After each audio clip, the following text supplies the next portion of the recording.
Welcome everyone to DREAMCAST. My name is Heidi Kupari. I'm the founder and CEO of Dream Tank.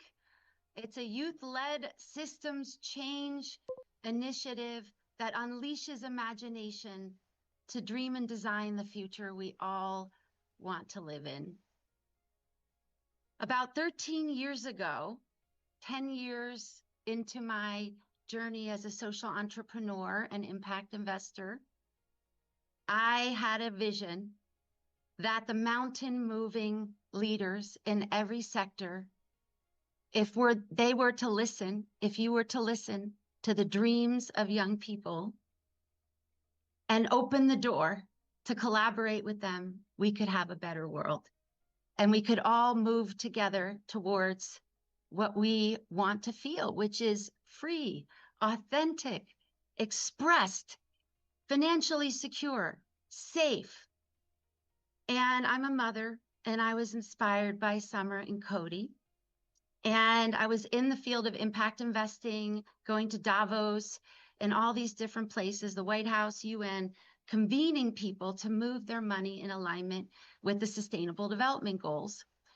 And I realized that they are moonshot goals. And the only way we can solve moonshot goals is with the best imaginations on the planet engaged. And so I set out on an experiment with a group of people in Boulder with my kids. And 10 years later, we are here. And you'll hear a lot about this beautiful expression that is really co-created by hundreds of people over the years. And we are very excited to have you here now today. I want to also thank my parents for always believing in my dreams. And I'm very excited that I get to be here with the Brown students. I'm an alumni of Brown University. And since December 13th, I haven't stopped thinking about this, and I've been working around the clock to show up for these students and invite in faculty, city leaders, and you'll hear more about that later, who are all showing up for the young people. So without further ado, I'm going to introduce my co-hosts, Marina Dimas and Rebecca Irby.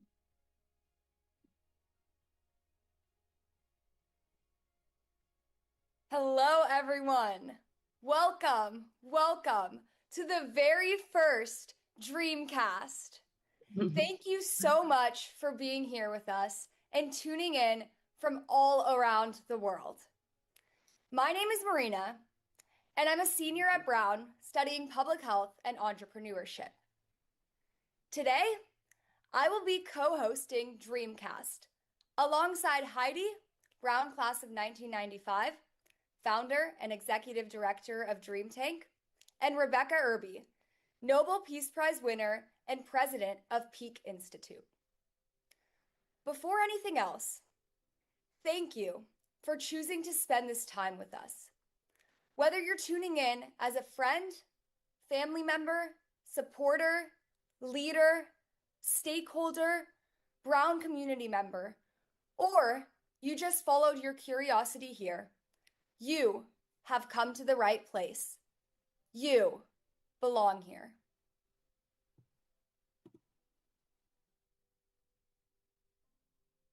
Thank you so much, Marina and Heidi, for such a warm welcome and bringing such beautiful energy into this space. My name is Rebecca Irby. It's such an honor and a pleasure to be here. I'm truly feeling just so grateful to be here in a room full of this culmination of dreams of Dream Tank and of our first Dreamcast. We've been building this for months with our students, and Heidi and I actually just met last September, and it was one of those meetings when your soul finds another human who has been doing the exact same work that you've been doing, but in completely separate spheres. And it was just such an honor to see the work that Heidi's been doing for the last 10 years that really connected to research that I've been doing for 23 years in transformative systems change. And we realized that we were the same the same coin, just two different sides. She had imagined this and been putting it into practice, and I'd been researching this and also putting it into practice in different arenas, granted. But when we came together, there was just such a magic between what we both knew and have been feeling is the way forward, that it is truly young people, creativity, art, and music and expression that is going to change the world, that's going to bring about the world that we all know and can feel deep inside that we want to see birthed and come forth. So that is what we are here to do today. We are just so honored and excited to have this showcase for all of our incredible interns to show you all what they've been working on in just 2 weeks. You are going to be blown away with what they were able to do. So before we jump in, I do want to just give us a little bit of grounding and some Zoom rules. We are going to have an interactive session and broadcast today. So those of you who are lucky enough to get into the Zoom with us, and we thank you so much. There's almost 50 people here in the production studio with us. And we know that there are so many more of you out there watching live. So we have a request for everyone. Everyone is going to be able to participate, even if you're watching live and you're not here with us. So we want to use the chat as our way to communicate with one another. If you have a question or a comment or something is coming up for you, just put it into the chat on whichever platform you are watching on, and our moderators will bring your question into the room and we'll be able to engage with you. For those of you who are here with us in this Zoom room, you have an even more fun option. When we get to these interactive sessions, we're going to ask the Zoom room, the folks here, our audience members, if you would like to come on camera and speak. So I do ask that no one comes off of mute unless you've been said that you're going to speak, right? So we're going to use our digital hands, we're going to raise them, and we're going to call on you when we're ready to have you come up onto the stage and speak and ask your question or give your comment or reflection.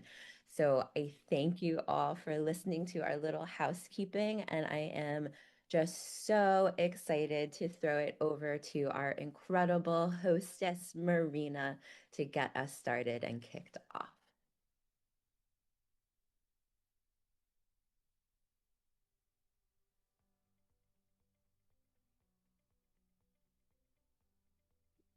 Great. Thank you so much, Rebecca. So, I want to start by asking a question. What is Dreamcast? Why are we here? During this time we're here together, you'll experience a journey. You'll hear stories from students. You'll see glimpses of prototypes and tools. You'll meet the people behind the work, and you'll feel the thread connecting it all. This is not a traditional pitch. It's not a polished commercial. It's a youth-led broadcast that shares who we are, what we've built, and what we're still becoming. Back to Rebecca.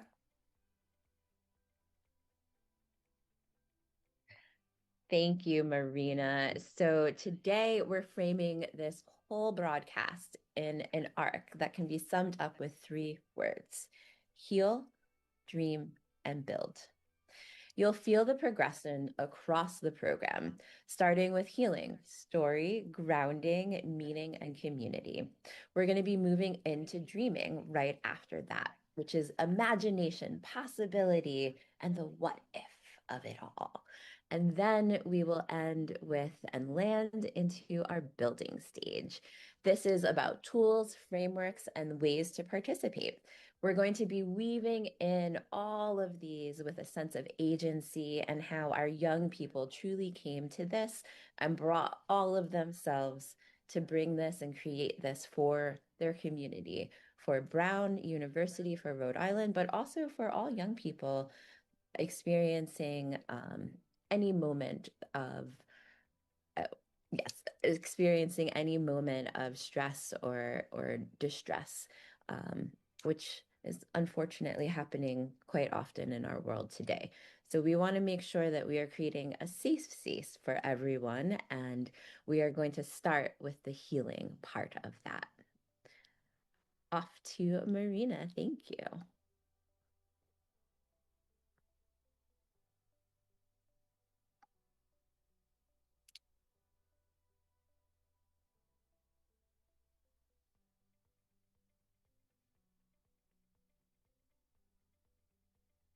So, we're going to start by sharing a little bit more about how we got here. A few months ago, us Brown students applied for a Careers in the Common Good, or CCG, internship, which we heard about from the Brown Career Center. For folks who might not know, a CCG internship is a No, it's 2-week not. internship where us students That's get to because work now the Hubcast studio. on a. For folks who might not know, a CCG internship is a 2-week internship where us students get to work on a short-term project with a social enterprise or nonprofit organization. Winternships are engaging, intensive, hands-on, and high impact, and they culminate in tangible deliverables. This is the 5th year that DreamTank has offered Brown students a winternship. And this year, 2026, a group of us, 6 in fact, joined DreamTank to build on past programs, envision a better future, and work to make our dreams a reality. Throughout the past 2 weeks, us students have not just been observers. Rather, we have been co-creators. We've brought our lived experience, skill sets, and questions, and built tangible products with help from family, friends, and mentors. We asked, how do we design systems that protect life, support community, and create pathways for more people to belong?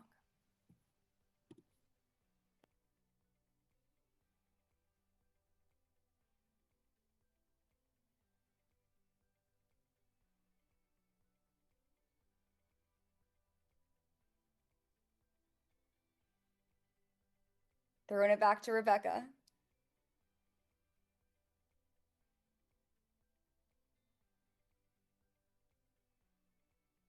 Thank you, Marina. I do want to honor the students here. Truly, this has been intense for sure. It's 2 weeks. It's been tender. It's been super ambitious. And the way that they've shown up with intelligence, care, and courage is why Dream Tank exists. I also want to take a small moment and give a little bit of a content warning. As we're moving into this space, we are going to be speaking about gun violence, and what's happened on the Brown campus on December 13th. So if there are young children listening, we did want to just take a moment before we move into our next section and let you know that we are going to be talking about gun violence here in America. We do feel, though, we've been hearing from some young people, and what they've told us is that they already talk about this all the time, and that actually having a space where they can hear about solutions would be exciting for them. So we did feel it was necessary for us to give that content warning, but we do also encourage you to listen and to be there with your children listening through this broadcast, and to be there with them and to answer questions. And hopefully this will provide some wonder and curiosity and hope about what's possible when we come together into community. So thank you for that. We are going to move on now to our next section. So why do we dream? What happens with this? I'm going to hand things over to Heidi to get us started and tell us the current dream and vision of Dream Tank. So Heidi, please take it away. Thank you, Marina and Rebecca.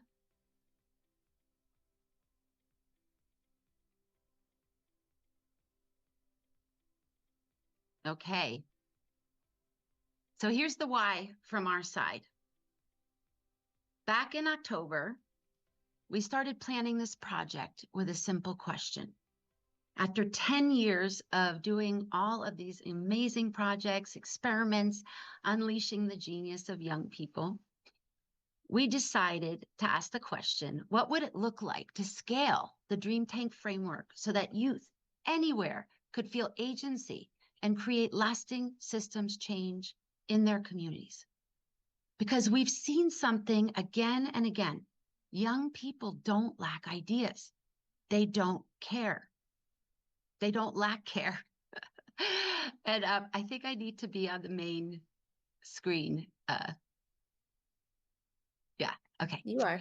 Oh, okay. Okay. So let's see. Could feel agency and create lasting systems change in their community. We have seen that young people don't lack care. They don't lack will. What they often lack is structure, support, and a pathway from I have a vision to we can build this together.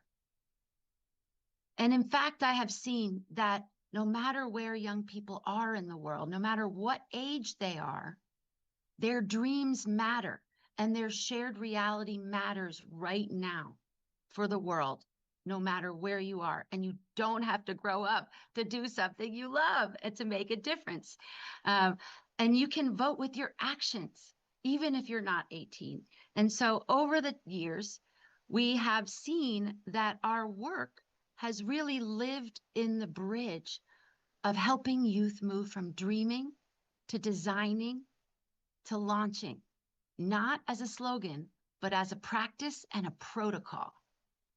This broadcast is part of a bigger build, a replicable model that communities can use with youth at the center, collaborating in intergenerational teams, and mountain moving people like you to turn imagination into action. Over to Marina. Thank you, Heidi. I can just feel the excitement in the room and the energy that everyone's bringing to this space. And I'm really excited. And all the things that you just talked about just go to show that this isn't just about what we've worked on the past 2 weeks.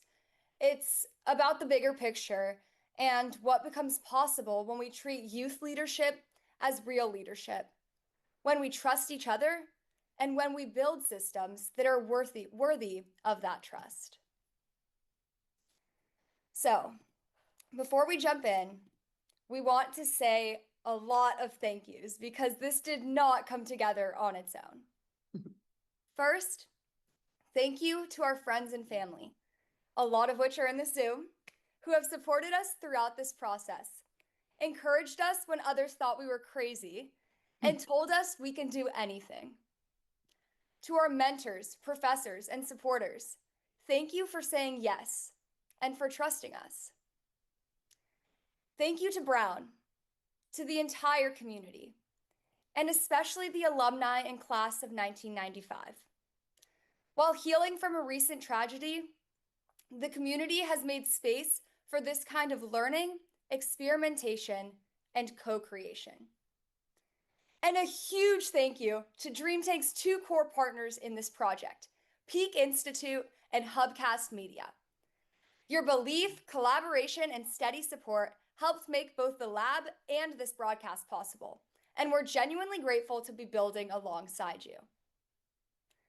Thank you to Heidi and DreamTank for believing in the future of youth leadership and for all the work you've done the past 10 years. To everyone watching live, thank you. Being here is part of what makes this moment real, and we appreciate you showing up. To everyone else who finds this broadcast or clips of it later on, know that you are meant to be here, not just in this room, but on this earth.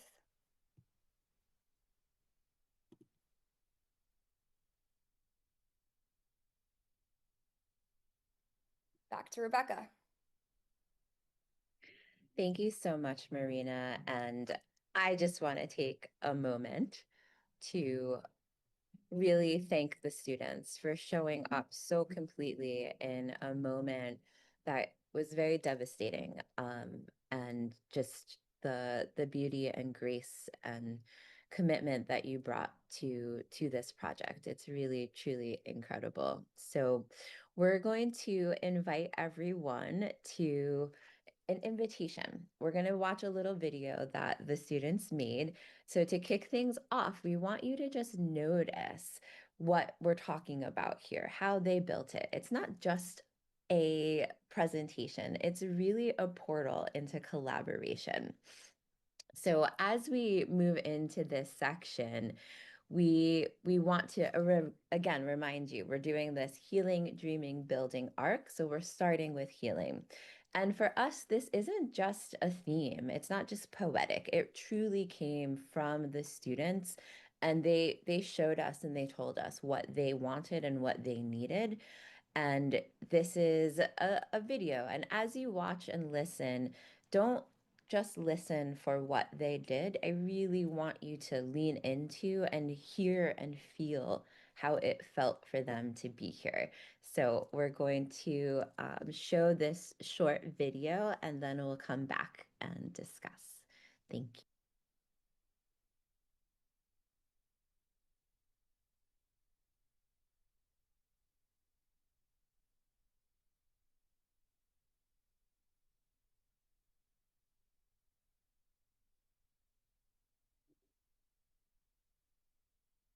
You are now entering the Dream Tank.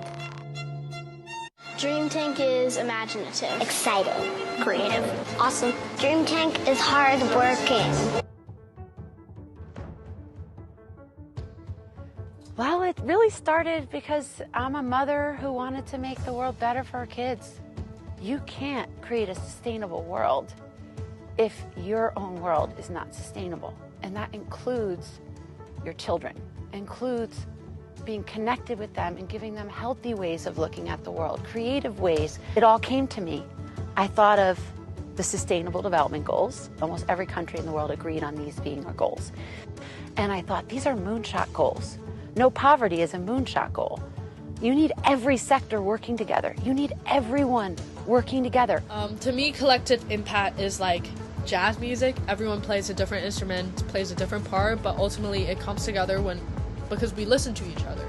What is going to be the thing that gets us to drop our walls and realize that we can do something differently? We can dream up a different future. I think it's only when we acknowledge that the world could be any other way that we are able to create change. What would motivate us, inspire us? Where are we going to get these brilliant ideas? Where are we going to get this will for everyone to say, we need to do something differently? And it came to me, children. Children, they are literally our future. And why not invite them into the room when we're creating it? I've always thought about, how do you get young people engaged? How do you keep them engaged? How do you use their brilliance to change the world? And Dream Tank and Dream Tanking is one of the ways to do it. We set off on an experiment that year, 2016.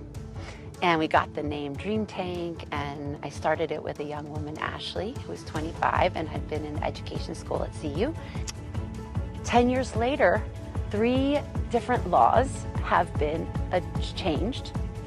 Young people have legalized entrepreneurship for minors, have protected the environment through an owl preserve, and have also helped ban single-use plastics in Boulder and help remove the law at that state level. It's young people, and it really evolved from just children into youth. And so the ages are 6 through 28. We have brought young people to Davos, to the White House, to the UN, and to a lot of different venues where we get them a seat at the table and we have them be heard. And not only that, we've created all these accelerator programs and think tank programs and design challenges and hackathons where young people have come up with brilliant ideas that literally can change the world. Great! I've got an idea. Yeah? What's your idea? Dream Tank Kenya just launched our very first international location. Our mission as Dream Tank Kenya is to equip Kenyan youths with the right skills that will help them develop their ideas into real solutions that will help them solve real problems in our nation today. We do this by mentorship, innovation, and creativity. We believe that when we equip this youth with these right skills, it will help them develop their projects that will help them solve things like mental health, education, and climate change, all these which align with the UN SDGs. As Dream Tank Kenya, we see ourselves as being part of a global mission that connects youths here at Kenya to have innovations, to also have scalable actions that can be able to be amplified here locally and also internationally. And this bridges all the way from creativity, from our youths, from our communities, and this connects us and puts our youths there to also have opportunities on how they can globally partner with their innovations and ideas that will be able to change our communities. We are not just talking about the future, we are building it with our team, we're building it with our youths to make sure that our communities have a sustainable impact, programs that can be able to sustain them and also change our society. Dream Tank is founded on the idea that young people are not just the leaders of tomorrow, but the leaders of today, and deserve to be in the room while we plan for our future. Dream Tank's goal is to inspire and activate young visionaries to innovate solutions for a better future. We do this through our unique programs, mentorships, and global partnerships by connecting youth with top decision makers, allowing their voices to influence key global decisions across the world. I think the youth in its multitude, we have power. And it's evolving, it's a living field, but it's really about the mountain movers or anyone in your sector. No matter what you do, if you're a parent or not a parent, in your sector, in your business, think about bringing young people to the table, and we will help you do that. I want to express my deep, deep, deep gratitude for you watching this video, for you allowing yourself to be inspired, and your love and your support is going to change the world.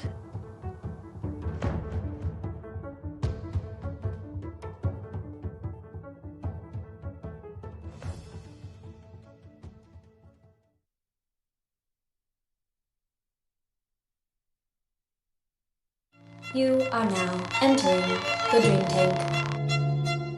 Dream Tank is imaginative, exciting, creative, awesome. Dream Tank is hard work.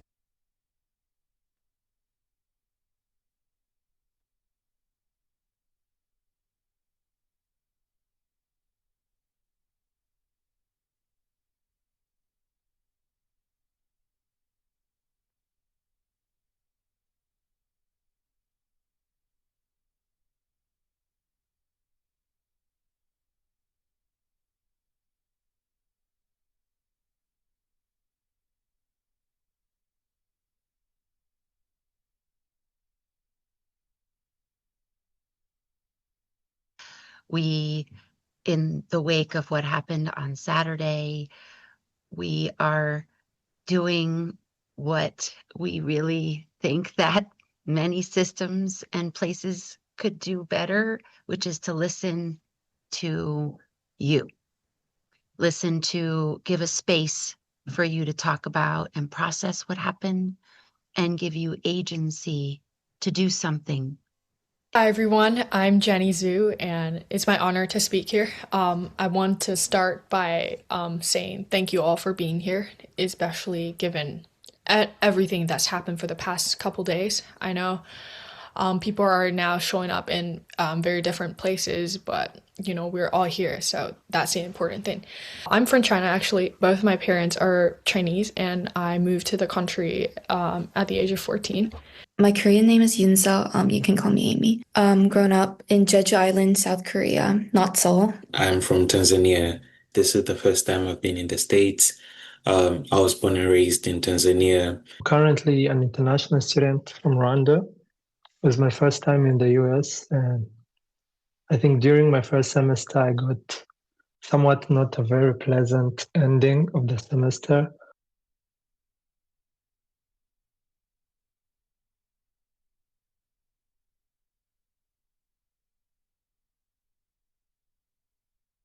still processing, not just emotionally, but also, how we think about safety, security, and what it actually means to return to campus and daily life after that. So one thing Heidi, I, and the Dream Canteen has been talking about for the past day are like how we want to open up the system change lab.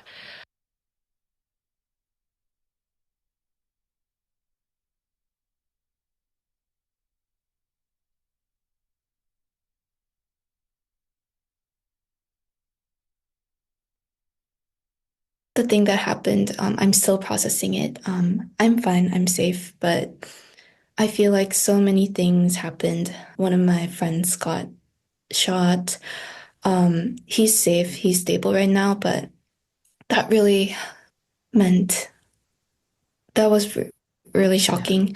And yeah, I'm still processing everything. One of my friends, someone from my high school actually was in the building where the shooting happened, and we were worried. Everyone who knew her was worried. I tried reaching out to her. We weren't able to reach out to her for about 5 hours because everything she had was left in the building. But fortunately, she's okay. I think she's still trying to process everything that happened. She's shaken because, similar to me, this is the first time she's been in close proximity to a mass shooting or anything of the sort.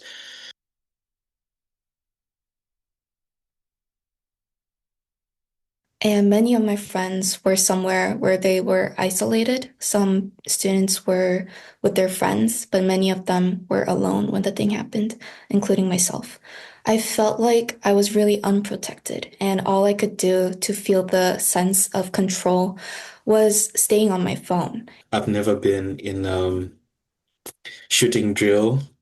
I've never been in close proximity to a mass shooting or any of the sort.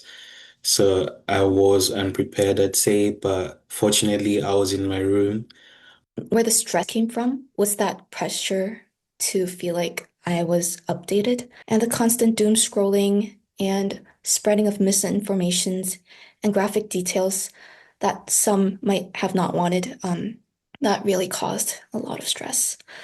And Brown did a good job in sending mental health resources a day or two after the incident happened, but I feel like ongoing, it could be something better. It could be something that happens alongside while they're providing physical safety. It's like one sentence that next update will be provided a few minutes later or like specific minutes later that could reassure students.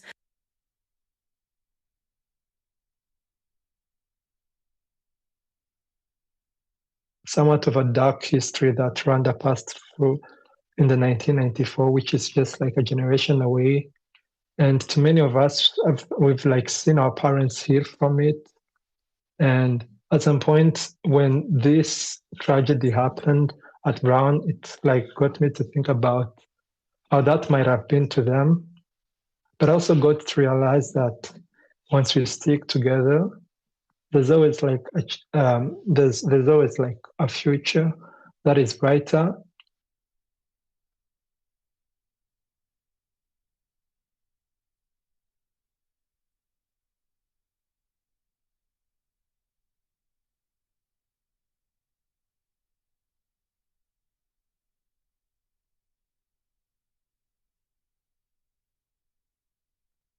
Watching that. And we are going to move into our interactive section, right, that we mentioned before. So again, remembering our little Zoom rules, if you want to speak or come onto the stage and give a comment, please raise your Zoom hand. And I'm going to invite Adrian onto the screen really quick, and then Gavin, will have you come back on in a moment. Thank you so much, everyone. So as we're waiting for Adrian to come onto the stage, one of the things that we're going to be asking you all is to really feel into and give some comments on what we just heard from the young people, from the students. And as soon as we get Adrian back up onto the main stage, we will get things moving for you all. Hi, Adrian. Thank you so much for being here. So please take it away. Yes, so I wanted to prompt Hubcast. We have a pretty slide full of questions or a prompt to kind of have the audience start thinking. So once we have those up, we'll give you guys a chance to read it over, and then we would love to hear just how you guys are feeling in this moment. If you have fears, if you need to be heard, we want to make this live stream a space for us to really heal as a community as we're in our healing segment of our broadcast. So we'll wait for that slide to come up, and then we will, if you guys want to speak, please raise your hand. And yes, this looks like the wrong slide. Sorry, you guys, bear with us. We are asking you guys, let me get these up in front of myself just so I can read them off to you. Essentially, we want to know how you guys are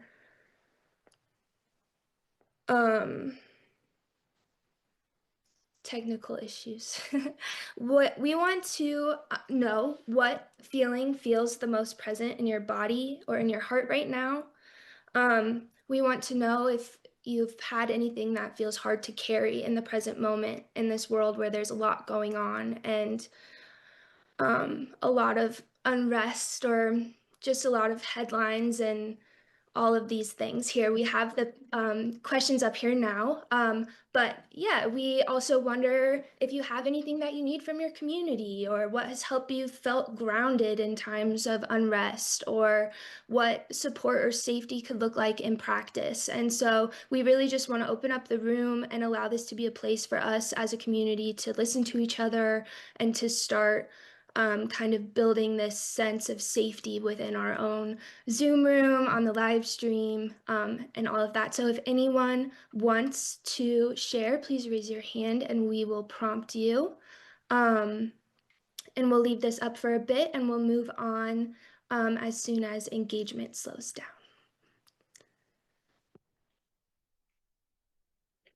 And to raise your digital hand, you would go to the toolbar and find the reaction tab, and then raise your digital hand if you would like to come onto the main stage and engage with us. We'd love to hear from you.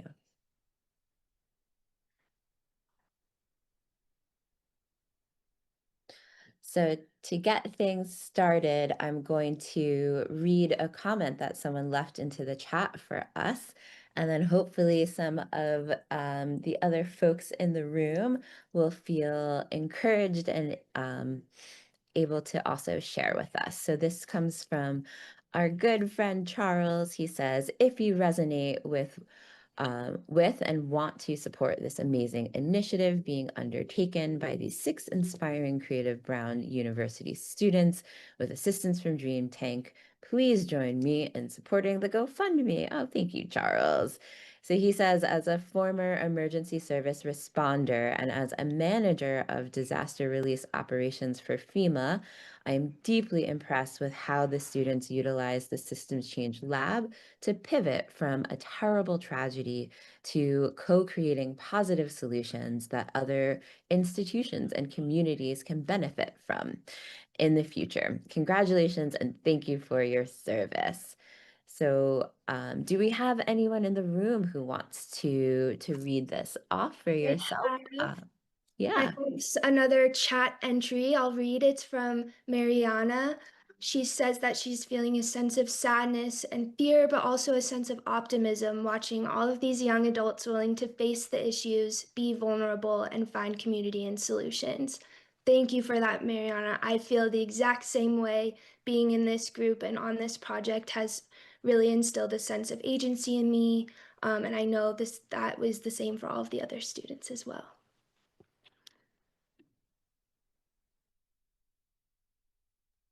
Any other thoughts or comments that folks would like to share? I see Izzy Holzman. She raised her hand. Izzy, we are going to ask you to unmute. Hi, Izzy. I just wanted to piggyback off that last comment. I've been watching with some of my friends, and we all feel the similar feeling of a sense of hope, even though there's a lot of sadness going on right now. Watching this broadcast makes me feel hopeful that there are a lot of change makers that are initiating big progress in our world right now and trying to make the world a better place. And that seems what this is all about, is just trying to make the world a better place. So I'm feeling hopeful. Thank you, Izzy, and thank you guys for tuning in. I love you. We have some more stuff coming up in the chat. I will read off. Dano, who's been a big part of this project, a huge mentor for us, says that he was meeting his two best friends yesterday, and they had long talks into the night and tea, and they shared so rawly and real about their life situations, their emotions, and thoughts that were alive within them. And without judging them, and it was just a very safe space, and it was super incredible and grounding for Dano. Community connection, the ability to share real and raw things, that's what Dano's sitting in his soul, and he feels like it's very important. Thank you, Dano. All of your advice throughout this 2-week project has been so helpful. Eliza, another one of our mentors, says that she has a deep sense of arriving at coherence. Agree. Kenzie, my sister, says that she's just so inspired by the work that we all are doing, and it's amazing to see us putting this love into the world. Thank you, Kenzie. And Jacqueline says that she really admires her fellow students for continuing to speak about this. It makes her and many others feel seen and supported. Thank you, Jacqueline. We are so glad that this is helping you feel supported and seen. That is the huge, huge, huge goal of this broadcast today, building that sense of community and intimacy with all of the people that we care about around the world. Let me check the chat. All right, I think that is all we have in the chat now. If no one else wants to share, I think we can move on. We will be introducing Jenny Zhu, one of the interns, and she'll be up next talking about her safety app.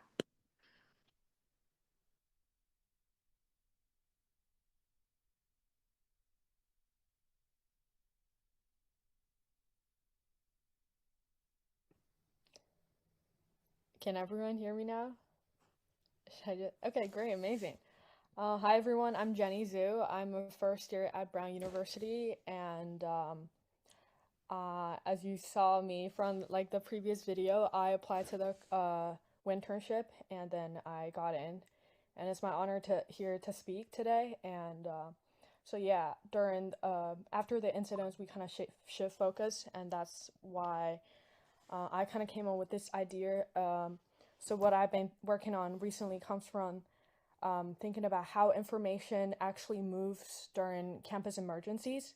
So what me and my friend kept noticing is that, you know, in a lot of situations, students are aware that something is happening usually faster than like the official channels do.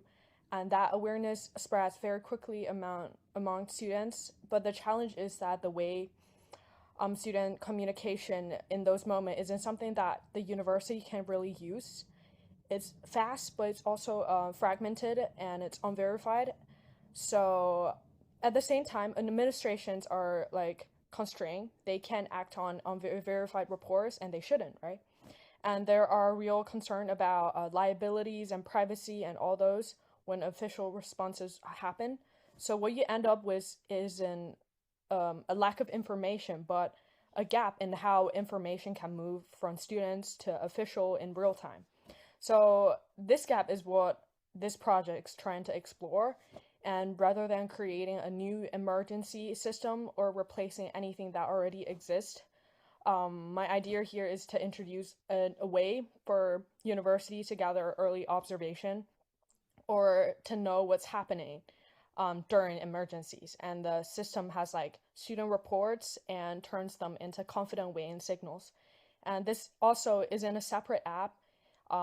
We really want to design to be a add-on feature inside the official Brown University app, so that student already log in with their same like credential they already do, so that all the reports are verified. And I'm gonna share my screen and show you guys what me and my friend has been working on for the past couple days. Not this. Here we go. So, can you all see my screen now? Great, Yes, we amazing. can. So this is the hub that I built it. So you can see here's the report form that you can submit, incident type, and the location. The app will automatically track your location, and then here you can do a description. For example, my friend need help. Maybe like accident, and then confident level you can do whether it's high. Well, my friend need help, it's pretty high, so submit form, and then you can see it in the history.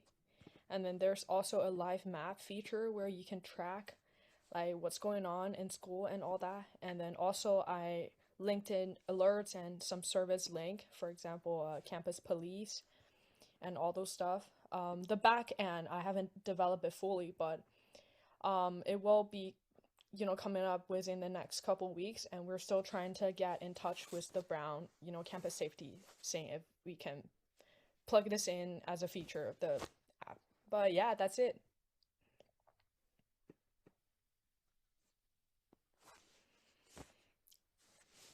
Thank you, Jenny. So amazing. Thank you.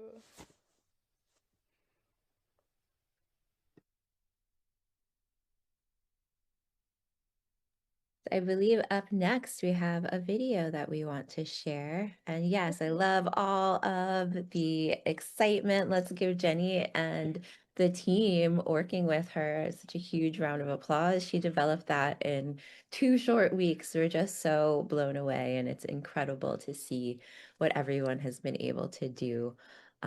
So I'm hearing from the studio, we have our video that we're ready to share. So we're going to move on to that.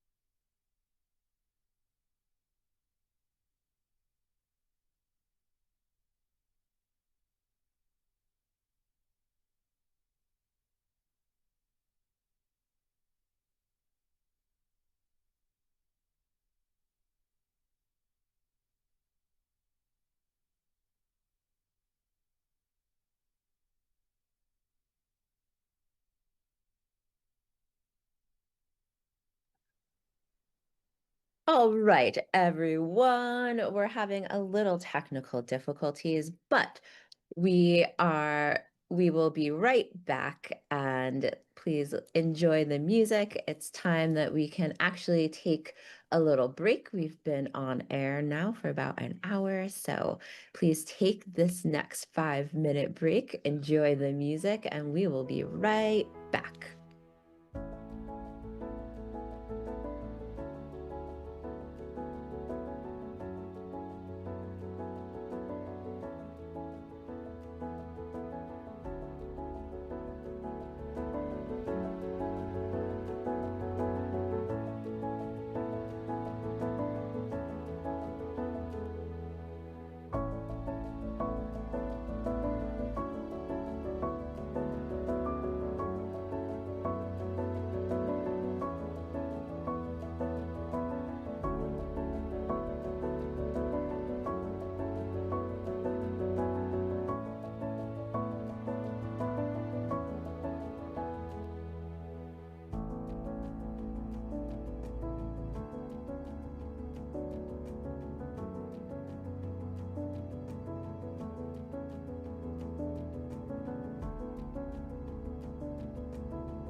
come to me and I will. Yeah, we have an echo again.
Welcome back, everyone.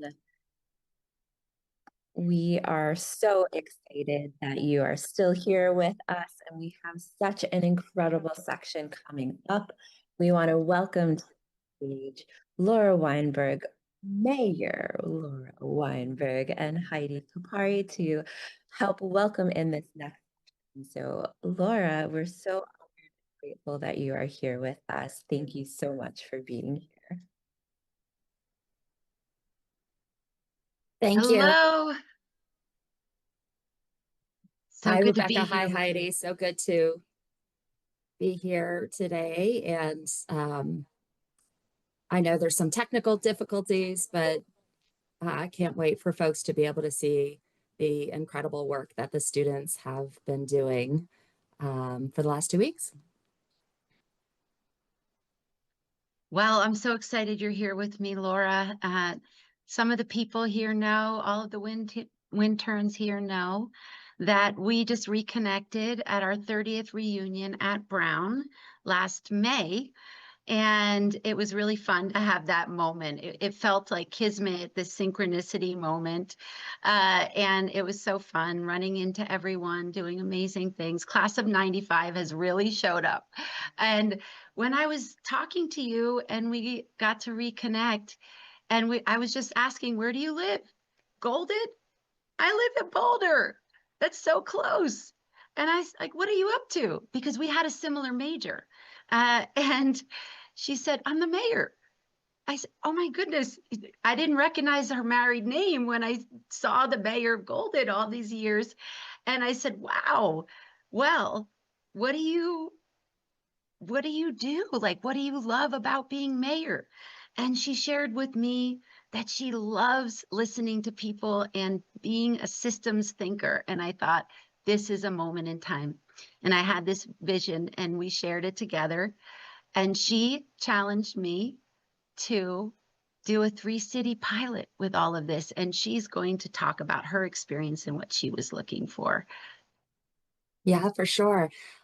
Just wanted to start by saying I now encourage everybody that I talk to go back to their reunions if they have the opportunity. What really struck me at our reunion this year was both reconnecting with people I hadn't seen in a long time, like Heidi, but also realizing that regardless of the direction that people have taken in their lives and in their careers, that spark that originally drew us to Brown as 18-year-olds still exists today. Finding that spark and Heidi and so many other alums who that spark to build community, to change systems, and to really work to build a brighter future. Finding that spark in others was an incredible moment, and it's been great to continue that conversation, work with Heidi and Dream Tank and this group of students in the Systems Change Lab. I, want to just talk a little bit about youth involvement and in my role as a mayor. So I'm now in my 7th year as the mayor of Golden, and not so much when I started in 2020 during right before COVID started. But in the last few years, I've really been thinking a lot about how youth can be involved in cities. And there are many different types of youth programs. Some of the models are focused on civic engagement of youth, teaching them about their city government and soliciting input on current projects in cities. There are also summer internship programs, which are great for students for career exploration. And here in our county, we have a youth leadership program that teaches youth about the community, about community building, and also what it means to be a leader. Those are all great programs and models, but I was envisioning something more. So, Dream Tank and this program talks about what's your dream. And so what I envisioned, my dream for my city has really been a program that allows youth in our community and at our university here in Golden to tangibly contribute to the future of this city, to really find ways for them to have meaningful involvement, identify new systems, new pathways, ways of doing things that will help us achieve our bold goals of what are we going to be, who are we going to be as a city, 10, 20, 30 years down the road. So one of the examples I'll give you about that is I have been working, even before I became mayor, as a city councilor, working on the housing challenges that we have, not just here in Golden, but across the state of Colorado. And that work has been with incredible housing partners, other governments, both here locally in the county, as well as statewide and nationally as well, through the National League of Cities. And I always stop to consider, in this work that we are doing, are we looking for solutions within the confines of the systems that currently exist or within the structures that currently are in place?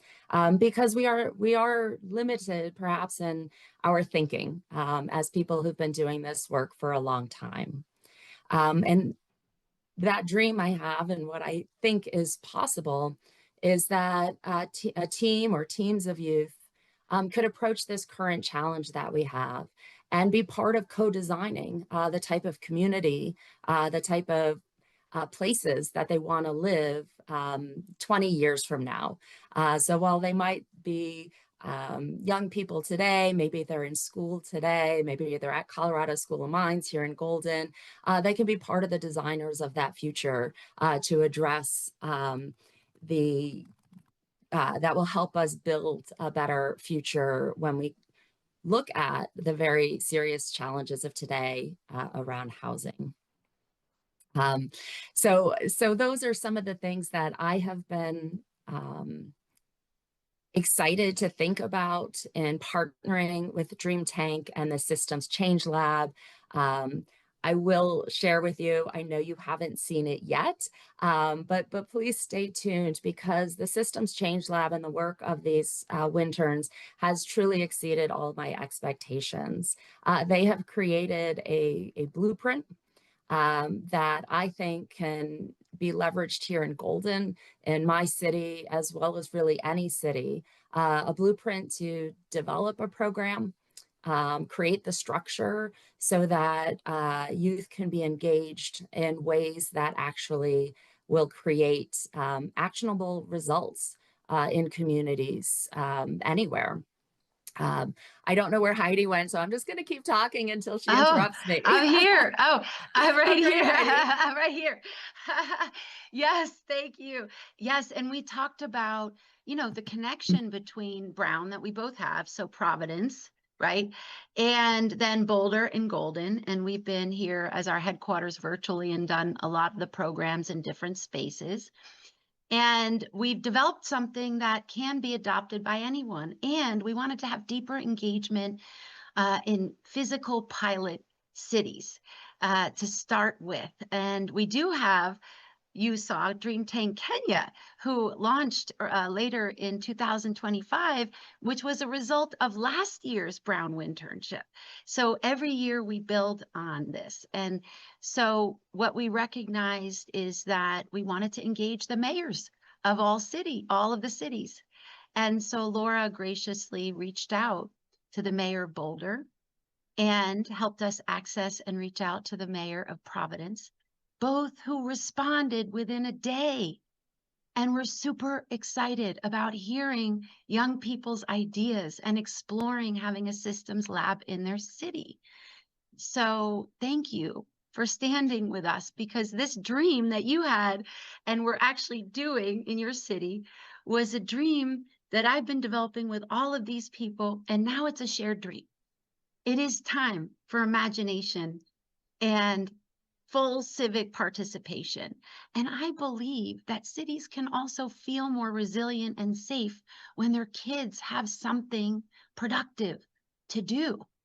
One of the things that we did during COVID was we actually had an online hackathon, which was a cohort of students who designed an online hackathon so they'd have something positive to do from home when their parents and everyone were running around worrying about protecting their family and staying safe. And this is the next phase of that now, and we really get to have fun together. And a lot of this is about imagination and sparking the inner dreamer in every one of us. In every one of us, we had a dream when we were young. We may or may not be doing it. And we may have had a dream recently that's coming true. This is the time that we really come together. And it's about multi-stakeholder collaboration and problem solving. It's not about polarization and finger pointing whatsoever. It's giving young people the ability to see what we haven't seen because we've been living in the system. So one of my favorite Einstein quotes is, "You can't change a system using the same thinking that created it." And I just want to close with thanks, Heidi. It's been great working together, and I'm excited for you all to see the students present next. But one of the things I want to just share is, I recognize in my community and everywhere that many young adults, including my own daughters who are in college now, really feel that the current systems are not working for them. And it is a frustrating feeling when you don't have agency and you don't know how you can actively participate to change those systems. And what I want to say to the students in this program that I've been working with, and all the other students on this broadcast now, you really have the opportunity right now, today, to change the way things have always been done, to be able to design the systems that you want for the future. And that I know that personally, myself and many, many others are very excited to mentor, to support, to encourage you all along the way, because we recognize that there are a better way to do things and that you are going to have brilliant ideas, and we want to help you get there. So thank you. It's been great to be a part of this broadcast, and looking forward to seeing the students next. Thank you so much, Laura. And thank you to all of my fellow class of 1995, our fellow classmates who've been showing up and helping.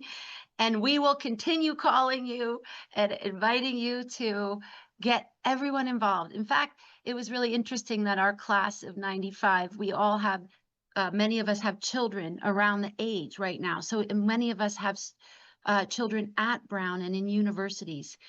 So it's most relevant for us. And I'm so excited to do this with you. Next segment up.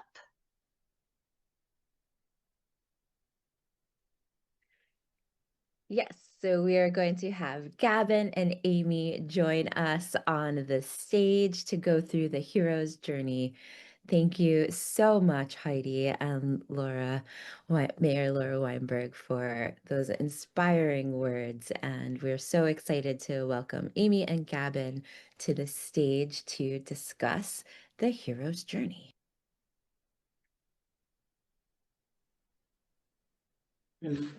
Thank you, Rebecca, for introducing this moment. And I want us to really begin the hero's journey by thinking about what is dreaming.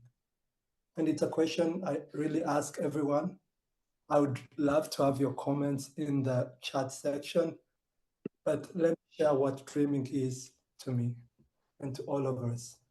Dreaming is often misunderstood as something abstract and unrealistic, but really, to dream is to name what feels missing, what feels unjust or unfinished. It's the moment when someone senses that the world as it is does not fully reflect the world as it could be. And for many young people today, that gap is really deeply felt. And oftentimes, it's when communications break down.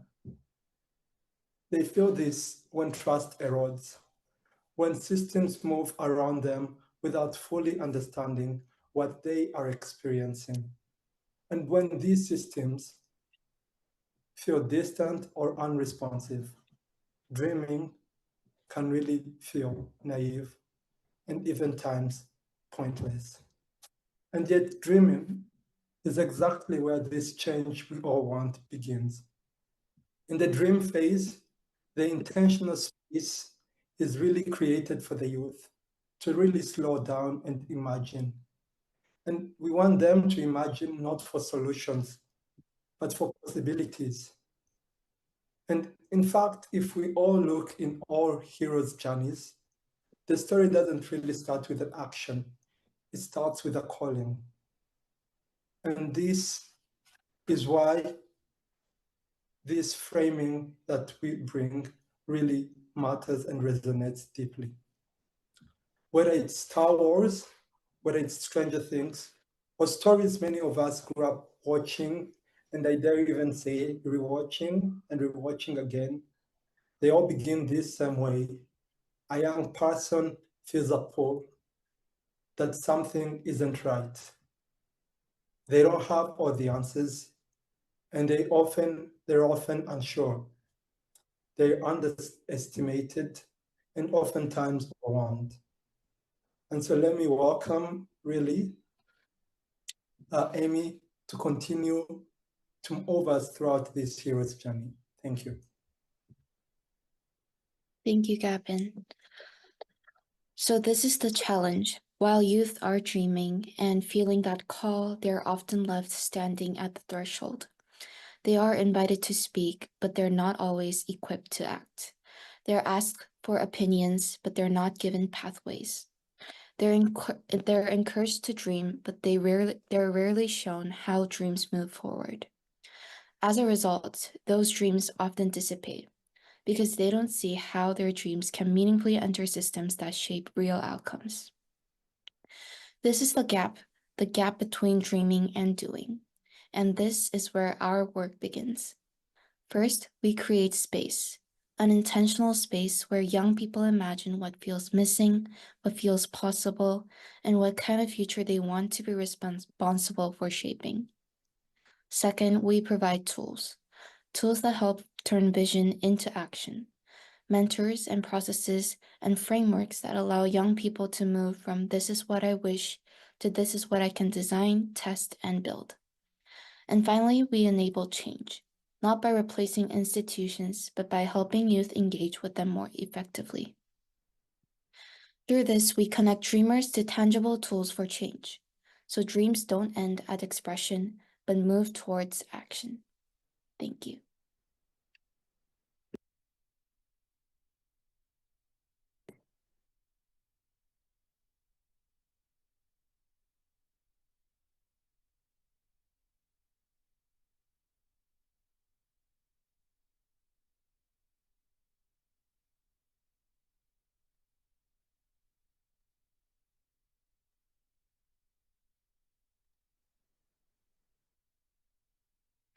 Thank you so much, Amy and Gavin. Such incredible work.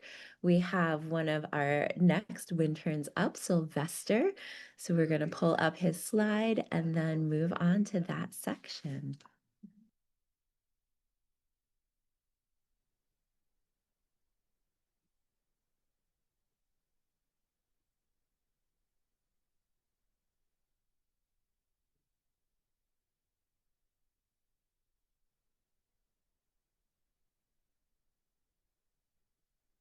Hi, I hope you can hear me.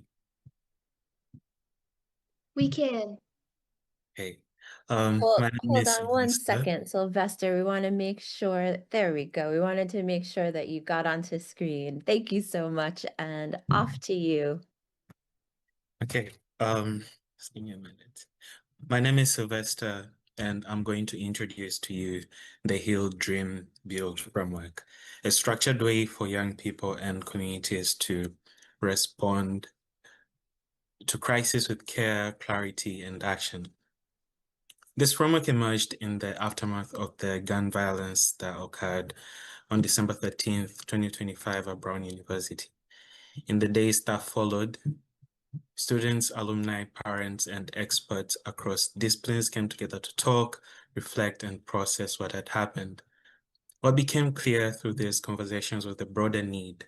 Communities often lack a shared, thoughtful structure for responding to crisis and disruption. The Heal, Dream, Build framework was created to meet that need. While it is rooted in this specific moment, it is intentionally designed to be replicable across different campuses, cities, and contexts. As we developed this framework during the sprint, we had the opportunity to learn from other cities and experts who have lived through crisis and designed for healing. One of the most impactful conversations was with Kevin Brani, a Brown alum and the founding director of the Boulder Strong Research Center, which was created in response to the 2021 King Soopers mass shooting in Boulder, Colorado. Kevin helped us understand that healing is not passive. Community events, visible change, and opportunities for agency accelerate recovery. He also shared that if communities don't pause, if they rush back to business as usual without spaces for healing, the trauma can compound. That's why Heal, Dream, Build is more than a framework. It's a signal to pause, to act with care, and to co-create something new. At its core, the goal of Heal, Dream, Build is to help youth develop both individual and collective resilience. The process leads to a tangible, civic, or community-focused outcome, such as a prototype, a service, or a structured proposal within a short and defined timeframe. What makes it powerful is that it follows a repeatable sequence: heal, then dream, then build. So why does this framework matter? Heal, Dream, Build is a crisis response model that provides a structured yet empathetic pathway to recovery and resilient solutions. It's not a separate system, but rather a faster, crisis-oriented mode of DreamTank's existing Dream Design Launch protocol. In moments of crisis, priorities shift toward healing, coordination, and immediate action. This matters because crises are often managed through speculation, misinformation, or purely top-down decisions. Heal, Dream, Build offers an alternative, one that centers youth voice without overburdening youth or young people emotionally. It also means cities and campuses are not trying to invent response systems in middle of a crisis. Trust, roles, and pathways already exist. As a result, there is a continuous feedback loop from youth to institutions, allowing responses that are guided by care, clarity, and speed, not urgency alone. Here's how the framework works. It begins with a crisis or disruption. The first phase is heal, which takes place over 48 to 72 hours. This phase prioritizes psychological safety, community gathering, and rapid listening. It creates trauma-informed spaces for people to process, share, and identify immediate needs. Next is Dream. This is a collective future visioning phase where young people reimagine a more resilient future. They articulate their needs and co-design solutions that address both the present crisis and future preventions. As Kevin shared, empowerment is part of healing. When youth feel agency, when they're invited to take part in imagining what comes next, healing accelerates. The final phase is build. This focuses on rapid prototyping and action. Stakeholders work together to develop and implement tangible solutions, using youth insights to create interventions that can be deployed quickly and improved through learning. And when communities don't make space for this, when there's no visible sign that something has changed, trauma deepens. Build ensures there is a visible response grounded in lived experiences and collective design. Together, Heal, Dream, Build transforms a moment of disruption into opportunities for resilience, connection, and meaningful action. Thank you all for joining us today, and I'm hoping that you gained something from this and you keep engaging with Dream Tech. Thank you.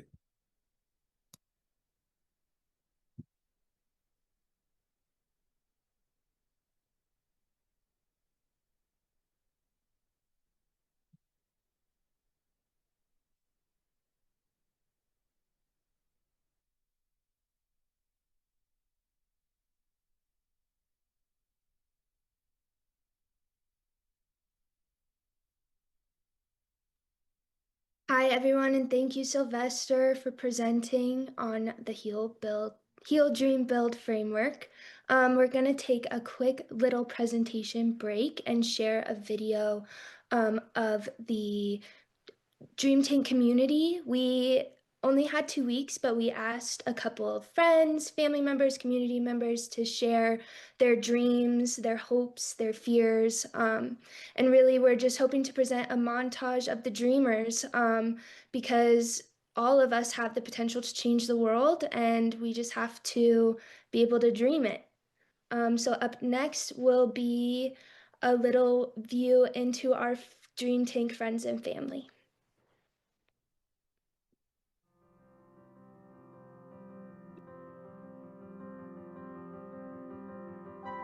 It's one where every being living, regardless of the species, has enough for what they need to thrive. Food, water, love, shelter, community, caring. A dream I have for kids my age is that they're all treated fairly and no one is bullied or disincluded. For everybody to join their local community organizational groups. I want everyone to be kind and for there to be peace and for there to be no hatred and for everyone to just be able to do what they want. I've always had a dream that all the bodies, all the water bodies, all the bodies of water are cleaned up and allowed to live in original purity and flow. So that's a big dream of mine and still working on it. A world I'd like to live in when I grow up is a world where everyone is treated fairly and everyone's kind and no one is judged by their cover, and everyone is just happy and in their place. I think that the most basic needs that everybody has the right to have met is food, water, shelter, access to medical care, and access to hygiene care. And that's gonna look different for every single person. So I definitely think that prioritizing equity over equality when approaching things like this is very important. Water, first and foremost. Without water, there is no life. So we do need water, every single one of us, no matter what the species. If that basic, fundamental, core, essential source, need for source water is sufficient, then all else will fall into better balance fairly organically. I think everybody needs food, housing, shelter, water, and health care. It's a big fear of war, fear of nuclear disaster, climate disaster, the host of worries that the youth have to face today are staggering. Which in the next 10 years there's pivotal decisions that we need to make in terms of our environment in order to stop 1.5 degrees Celsius increase.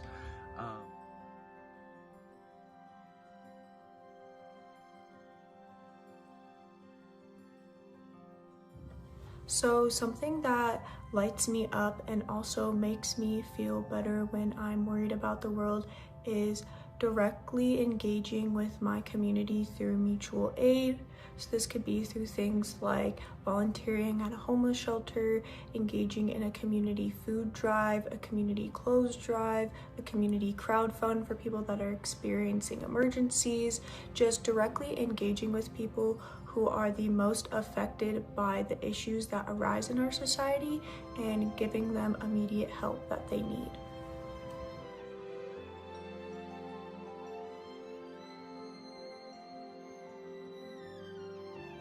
Number one, how does the condition of our culture, community, environment shape what it means to be a young person?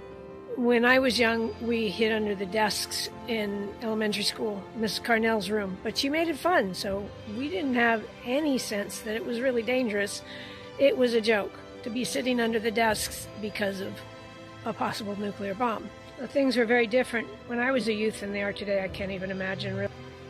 The degree at which the youth have the very real understanding and training to recognize that their worlds could turn violent at any moment at school. And that fear is always with them, and that having to be aware of where a shooter might be.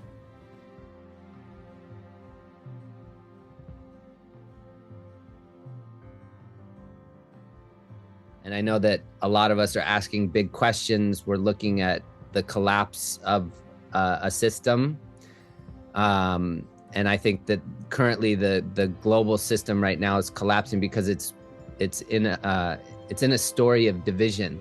I genuinely think that we need a community that rivals the abilities of these mega corporations, a community that can reach out to as many people the way that a company can. What if the way we distributed our capacities was towards the collective mutual fulfillment of all, and not private ends of profit? One small thing I think kids can do to make the world a better place is to just be kind to everyone they meet, and to not gossip, and to be honest and kind to everyone.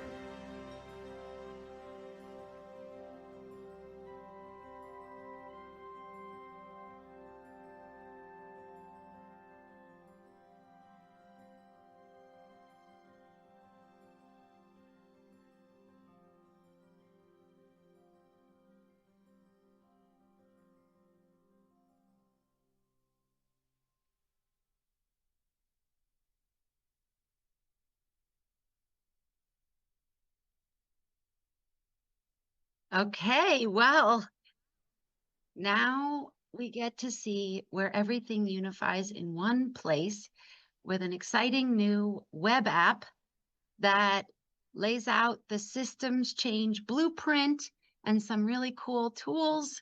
And I'm really excited to share that with you. This is where anyone, youth, educators, cities, families, anyone could get started listening to young people and redesigning systems, even in your house.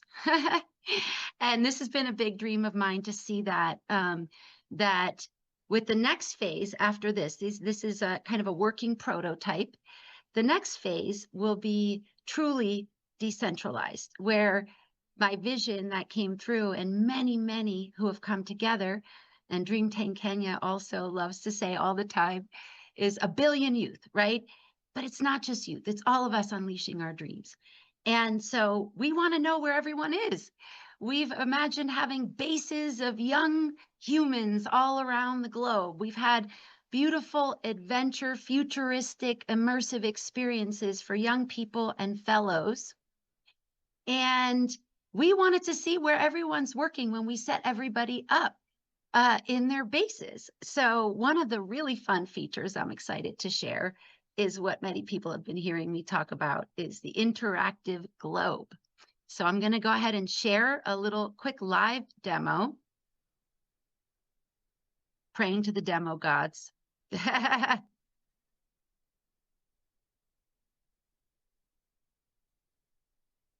you see my screen? Yes, we can. Yes. Okay, wonderful. Okay, so I'm going to walk you through what's live right now.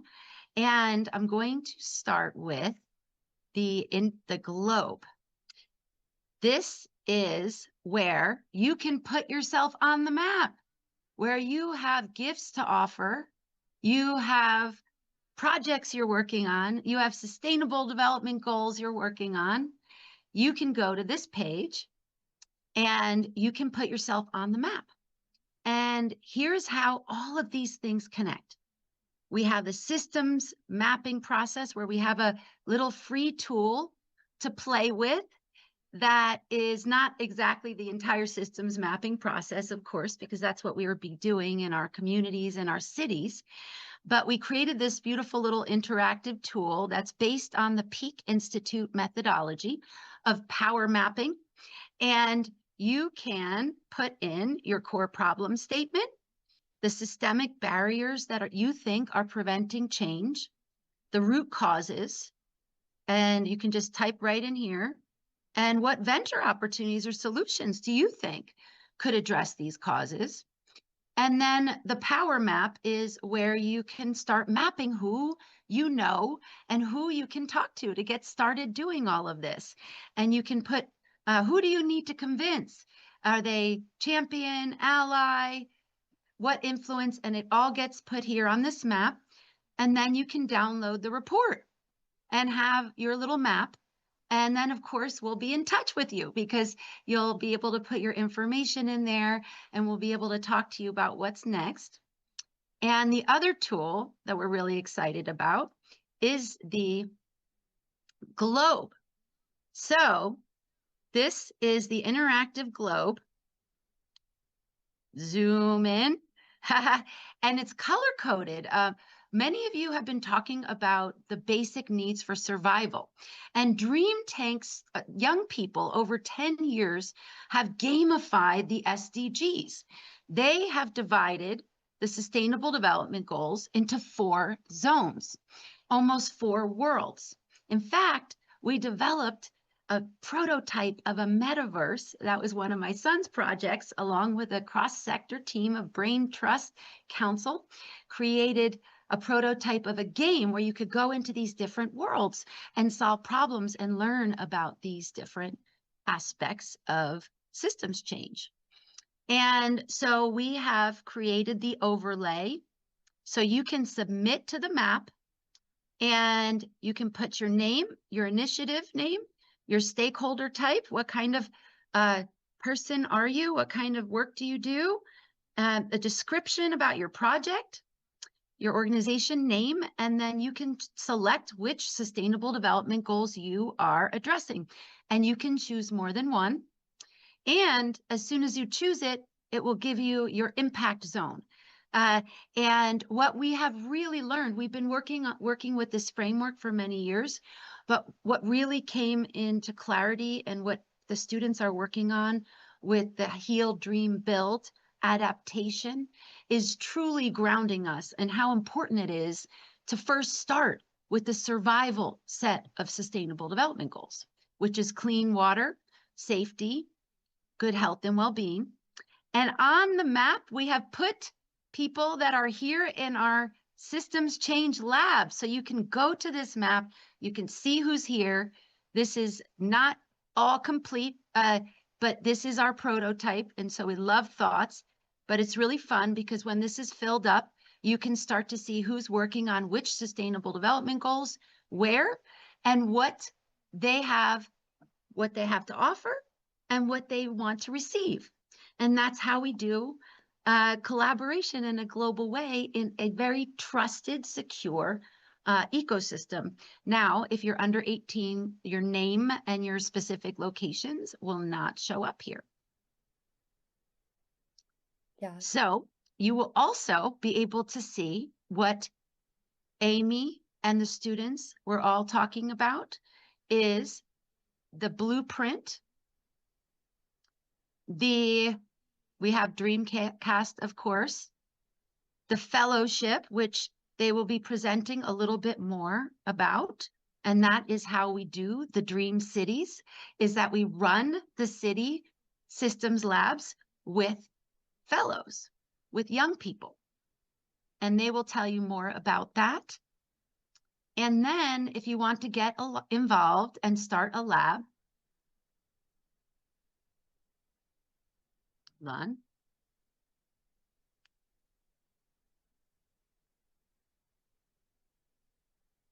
There you go. You can start a systems change lab and go through and download a little bit of a blueprint and an outline and request a starter kit. And it tells you more about the systems lab, the cycle, the next steps, and everything you might need to get started. And then if you would like a city partnership, we have here highlighted, we're very, very excited about Golden, Boulder, Nairobi, and Providence. You can support young people and you can fund a pilot. And of course, just reach out if you just want. There's just a contact form. So most of the tools and everything that you're engaging with will lead to a way for you to engage with us specifically to receive this. Amazing. And just so you guys know, Heidi created this new updated website with all this amazing like branding and all these tools and everything integrated into it in the past 2 weeks and actually just in a couple of days. So she's put a lot of hard work into updating it and really making it easy and accessible so that anybody can use it. And we're going to move on to Amy and Vikram, who for the past 2 weeks have been working on a blueprint for youth-powered cities, and they have worked tirelessly on this. They're also freshmen at Brown, and I'm going to be sharing my screen and showing you all what they have been working on. These two have probably been the interns that I've worked the closest with. Vikram studying public health, and Amy was in my cohort with Laura from the start. And so we've been chatting and sharing stories and cracking jokes and getting to know one another, even though this entire thing has been virtual. We've really been able to form connections and friendships. And I'm so proud of all of the hard work that they've put into this these past 2 weeks. And I'm really looking forward to finally being able to meet them when we go back to campus. So let me go ahead and share my screen.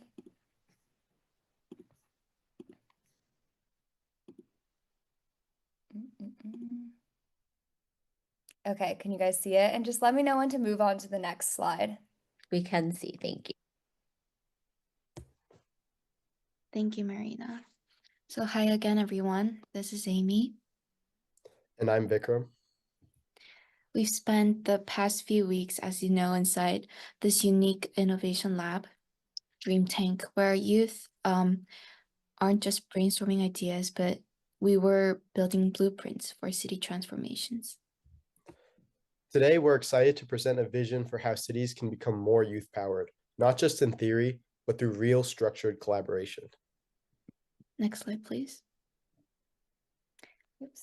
This is more than a dream, it's a model.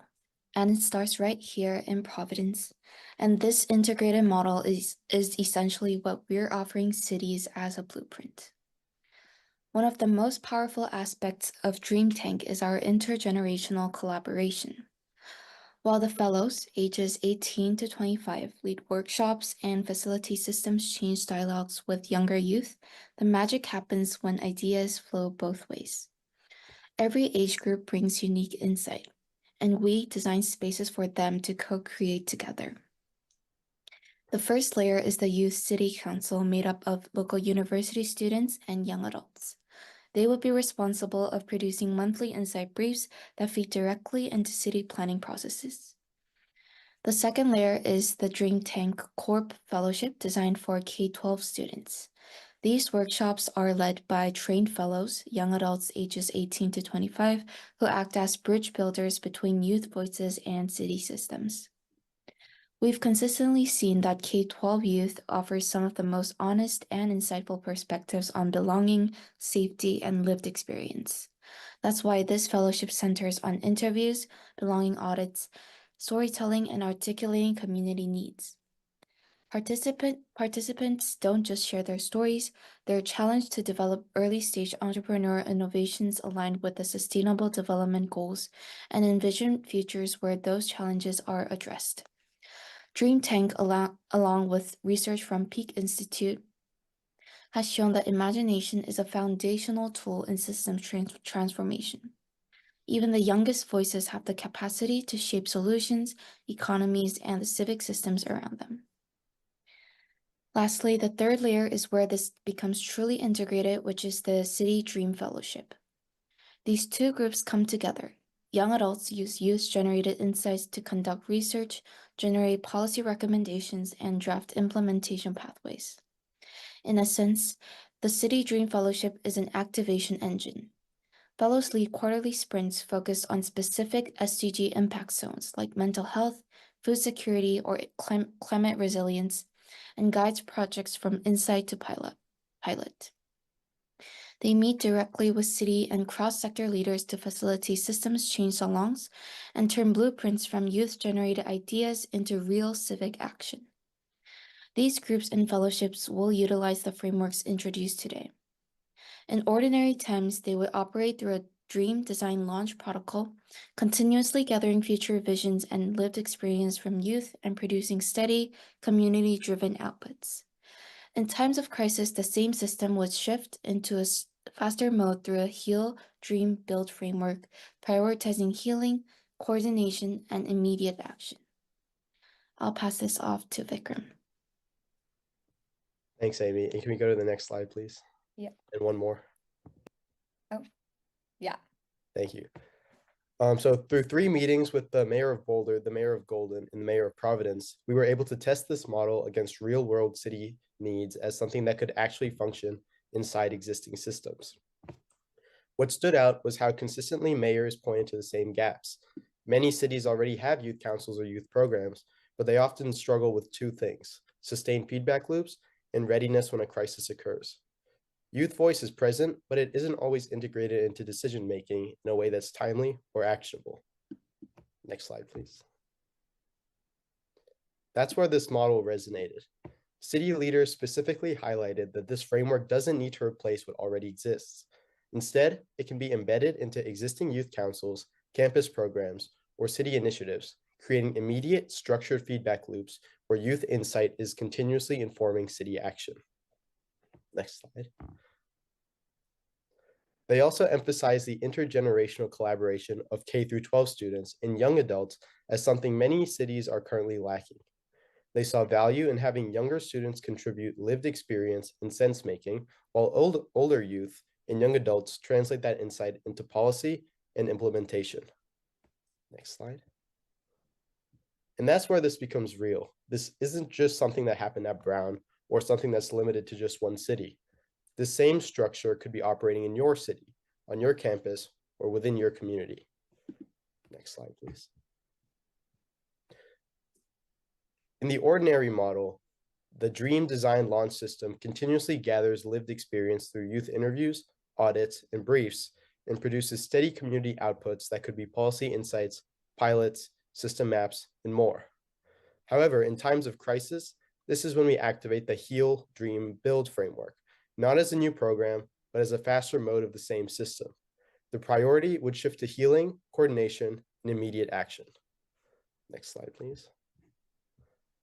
So this model is adaptable, tested, and ready to operate in your community. It's a practical blueprint that allows cities to listen in ordinary time and respond with care in moments of crisis, and overall build systems more connected to the people that they serve. Thank you. Thank you, Vikram. And thanks, Amy, for sharing your guys' work. And just to add on a little bit more to what they were saying, so we started out by sharing these frameworks with Laura, the mayor of Golden, and created various pitch presentations. So we started with just a verbal only pitch of kind of this vision for these systems change labs and these blueprints in her city. And she gave us feedback and we iterated and we created slide decks to then pitch to the mayor of Boulder, Colorado. And after we had pitched to the mayor of Boulder, because Heidi's dream was to do a 3-city pilot in Boulder, Golden, and Providence, I reached out to my professor and he was able to connect us with the mayor of Providence. So we drafted him an email, got a ton of signatures from students, alumni, partners, and sponsors, and he responded to us very quickly. And I believe the next day we had to get ready for our presentation with him. So we put together yet another pitch deck and presented our ideas for what the future of Providence could look like. And so after meeting with these 3 mayors, they all agreed that they would be willing to listen and potentially implement our framework and approach. Once again, this is just a prototype that we as students have created just in the past week or so. And so it's a very rough draft, but we do have real city leaders that have told us that they're able and willing to implement this in the future. So this is just the beginning for us and for the cities. Our internship ends today, but all of us plan to take this work and move forward and continue working on these projects or similar projects in the future. Every single one of us is so passionate about the work that we've done these past 2 weeks. We have worked our freaking butts off. Everyone who knows me knows that I haven't slept in 4 nights and I always sleep like 9 hours a night. And been skipping meals to do this and to bring this team together. We all had different visions and different things that we wanted to get out of this 2 weeks. And I remember I told Amy the first day I talked to her, I was like, Amy, just do whatever you want to do. Like, literally, no one cares. We have 2 weeks. Heidi has her own things that she wants to do. Rebecca has her own things that she wants to do. No one's on the same page. So just do what you want to do and hope that it all comes together. And I conducted like a team building and communication workshop. And I told the team that the foundation to any team is trust and trusting each other and that we have each other's back and that the first priority is you. So I told them, you guys need to be resting and getting sleep. Vikram had COVID and was still doing this internship. Amy's on a 14-hour time difference. She's doing this from South Korea and has never complained once about the time difference and being nocturnal for the past 2 weeks. Every single person has been working on what they're passionate about, but we've also all been working together to a shared goal and a shared vision that we have for the future. We've all been sharing stories from our past, our dreams for what we want the future to look like, but the only thing that we can control is this present moment. And that's what I've been telling the team over and over again. Control your controllables, do what you love, work with one another, not for anybody else, and it'll all work out. So all of these are just the beginning and just a start. And I'm so beyond impressed by the work that we've been able to do just in these 2 weeks. But as with all the technical difficulties and everything, which is what comes when you try to put together a global broadcast in 14 days, I'm still so proud of all the hard work that everyone has put into this, and I'm excited to see what the future holds for everybody. So let me stop sharing my screen and let's see what is next on our agenda that we're able to share right now. Q&A. Yes, Q&A. Okay, so we're going to wrap up kind of soon, but let's end with some questions and answers. You guys can ask about anything that has gone into this process. After this broadcast is over, our work will not end. I mean, we have so many videos and recordings of all these meetings with mayors, with mentors, with so many different people. I've said some crazy stuff and tried to keep positive energy going and the team all working together.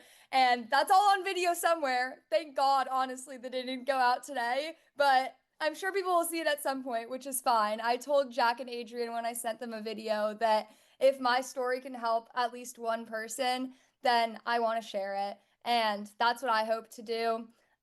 There's a lot of other things I want to do in my future as well. But honestly, none of us could have been here without the support of our family and our friends and the mentors that helped us. This really was a team effort, and it was the most challenging team that I've worked with. I mean, I mentioned this at the beginning, I think, but it's an intergenerational team from all over the world, all different time zones. But it's also been the most rewarding experience seeing everyone come together and not complaining and keeping like the vibes and the energy and everything positive. And yeah, I'm so excited to see what each and every member of the team is going to accomplish in the future. So yeah, let's open it up for Q&A. We want to get the audience that is here in this Zoom engaged. These are our biggest cheerleaders and supporters. So please feel free to either raise your hand or you can drop your questions in the chat and I can answer them, or I can toss it over to a member of the team who can also answer them.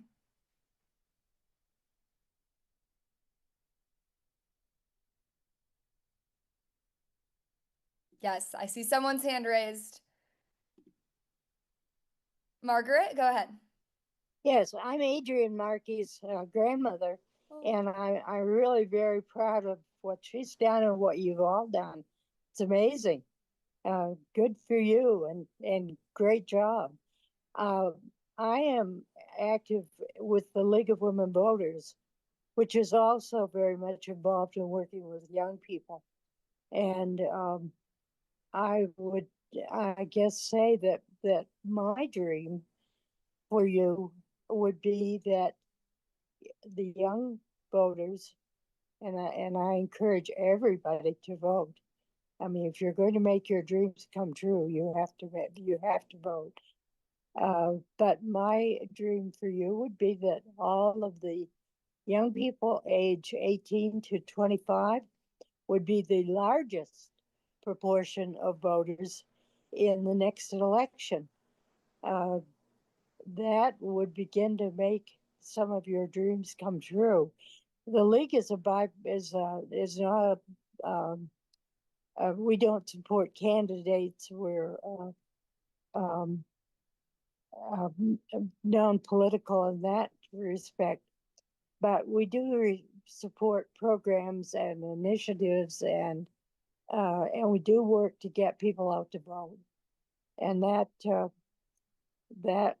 would be the other part of your program that I would urge you to think about. Thank you. Thank you so much, Margaret. Thank you for being here. And yeah, Adrian has been a rock star throughout this process. She's been taking notes in all the meetings, doing all the organizational stuff. I've been like calling her and texting her and saying things a million miles an hour, and she has really worked her butt off to bring this program together and bring Heidi's vision and everyone's vision to life. So thank you so much, Adrian. And thank you for sharing that too about the next generation coming in and us being kind of the future. And when it comes to politics, I think this whole experience in Dream Tank is not meant to be like, it's not necessarily about politics. Like, yes, we all have a voice and we can all vote, but it's not about who your support or the political affiliation that you have. It's about exactly who's going to make those our dreams and those things that we want for the future actually happen. And we all have amazing ideas for the future. Nobody has ideas of their own. They're all shared ideas. And we really just want to bring more love and joy and peace and harmony to the world and connect everyone. And that's what these past 2 weeks have been about. So thank you. Does anyone else have any questions or anything to add? I see Eliza's hand. Eliza will ask you to unmute. Thank you. Just really, really want to commend you all. I know the chaos that was behind the scenes, and you've pulled off something truly remarkable here. And I'd like to comment on what you just said. Is yes, the youth are our future. We hear that a lot, but I think that really, I acted as a mentor here and just sort of did what I could within my time frame of availability. It wasn't as much as I wanted, but I do want to say that really my generation really needs to step up to our own responsibility, because truly, while you are the future theoretically, our generation is your future very tangibly and very practically. And it does take hard work. And the most important thing is that we learn how to work together in collaboration, hyper radical collaboration, because we have a mission, and that's to rebalance our planet and our society and our biome and our world that we live in, because we live in a whole system. And so we all have to, where every drop counts. So you guys have made a big splash. Thank you, Eliza. Eliza's been a phenomenal mentor that has been working with us from the beginning and has shared her story regarding her work with water and how that's the foundation of life and such a big part of why we're here as humans. So we really appreciate your time, and we've learned so much from all of the mentors we've been listening to, the work that they've done for the past 20, 30, 40, 50 years, and really tried to take all of that and integrate it into the presentations and the work that we've been creating. So we appreciate all of you.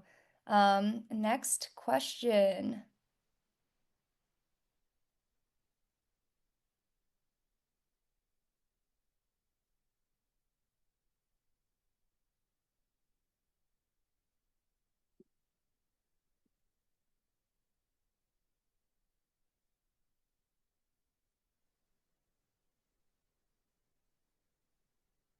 And this can be about anything. It can be about like our meetings. It can be about the work that we've done, our dreams for the future, our stories that we wanted to share. I know, created a lot of videos, and there's a lot more videos that can be created with all of the footage.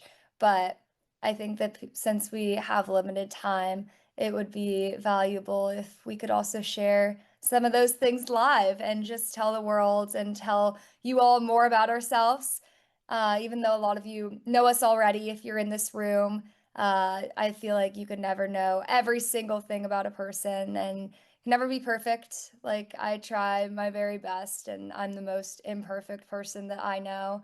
And I've been telling the team that as well. I'm like, just live your life, go outside, see the sun, step in nature, have fun, and people will follow you if you just bring good energy and good vibes and have fun and do what you want to do, but do it with other people. So, Adrian, your hand is raised. Yes, I was just watching the chat, and we have a question to the students or to the mentors or to Heidi or to Rebecca. Dana wonders, what was your favorite or most fun moment during the lab? Oh my God. Okay, I need to start. This was really funny because I hadn't slept in like 3 days, and we had just met with the mayor of Providence, and we like end the call and they hop off, and I literally screamed. I was in my dad's office. I'm like, is this psychological manipulation? because I fully thought it was. I was like, what is happening? Like, this is not real life. Like, I was reading off the script, but I was so brain dead that I thought I was like going insane. So that was like a low, but also a high because it was like near the end of the internship. And I was just like, there's no way we just talk to the mayor of the city where we go to school. Like, that's actually insane. This is not real. And the fact that I'm like doing this on no sleep is also insane. So that was really fun. But also, like, every moment that I got to just like talk to the people that I was working with, once again, like, especially when I was just like chatting with the other students in the lab, those were like my fondest memories of the past 2 weeks. And I would love to hear other people's. Let's start with Vikram. Oh, there's so many. But one of my favorite moments was when Dano, I think, came up with a game uh where like one person does some movements and then the other people on the Zoom call copy them and then you switch to the next person. It's kind of hard to explain. Maybe we need to publish that video We of could do it. yeah. Oh my God. So Dano goes, we're gonna do a 3 to 5 minute like thing. And he's like, okay, I'm gonna start for a minute. And I'm like, we have 15 people we need to get to. If you do it for a minute, we're never gonna get to everyone. So I'm like, okay, next, next, next, next. And everyone just like goes in a circle and copies each other. But it was a lot of fun. So thanks for sharing that. That was a great memory. Okay, who wants to go next? Amy?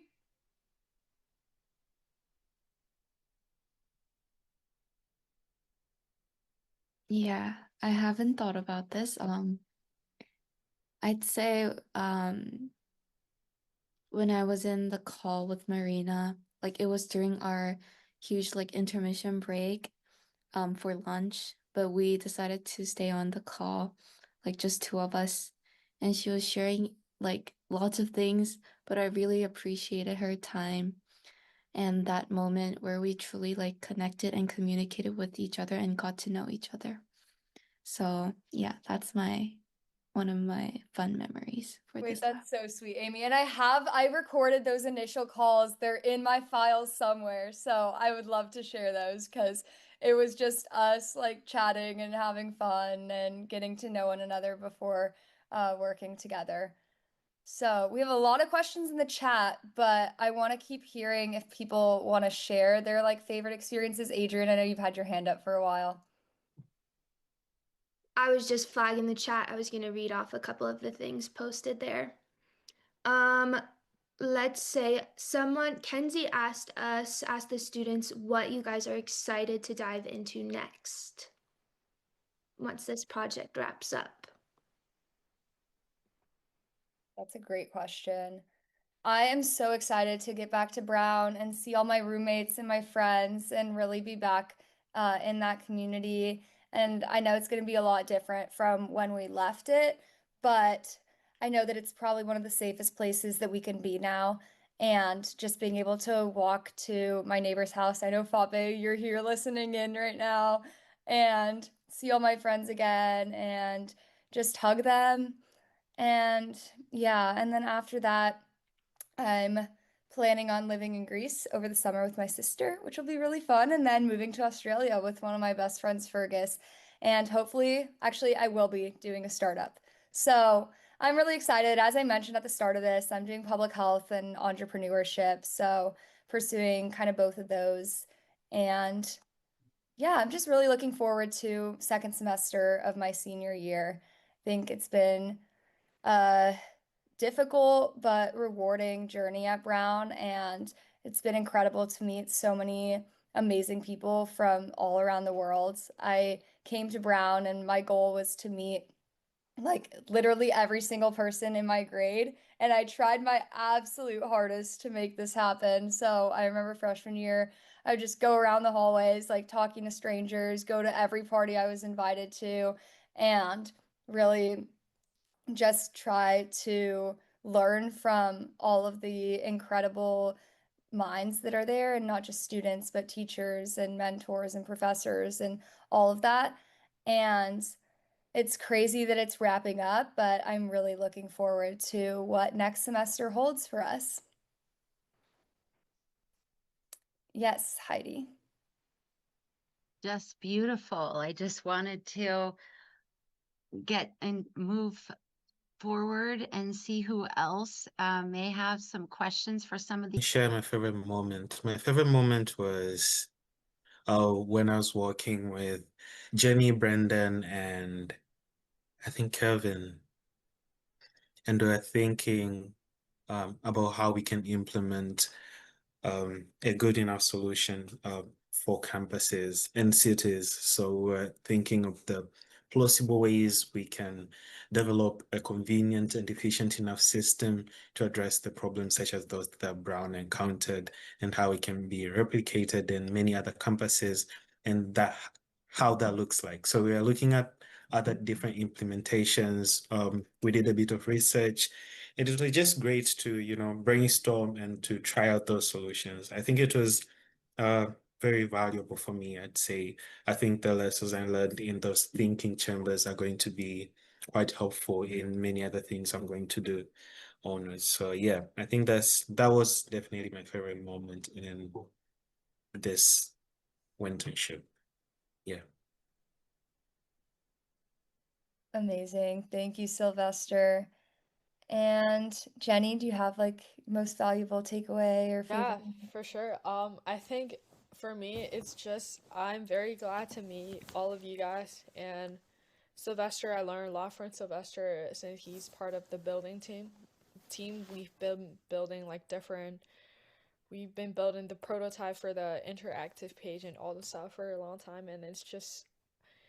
And also like with the content creating group, we talk a lot with Amy, and then during the call is a lot of math but also a lot of fun, and I'm just very glad to meet all the people, and yeah. Yay. Thank you, Jenny. And then Gavin.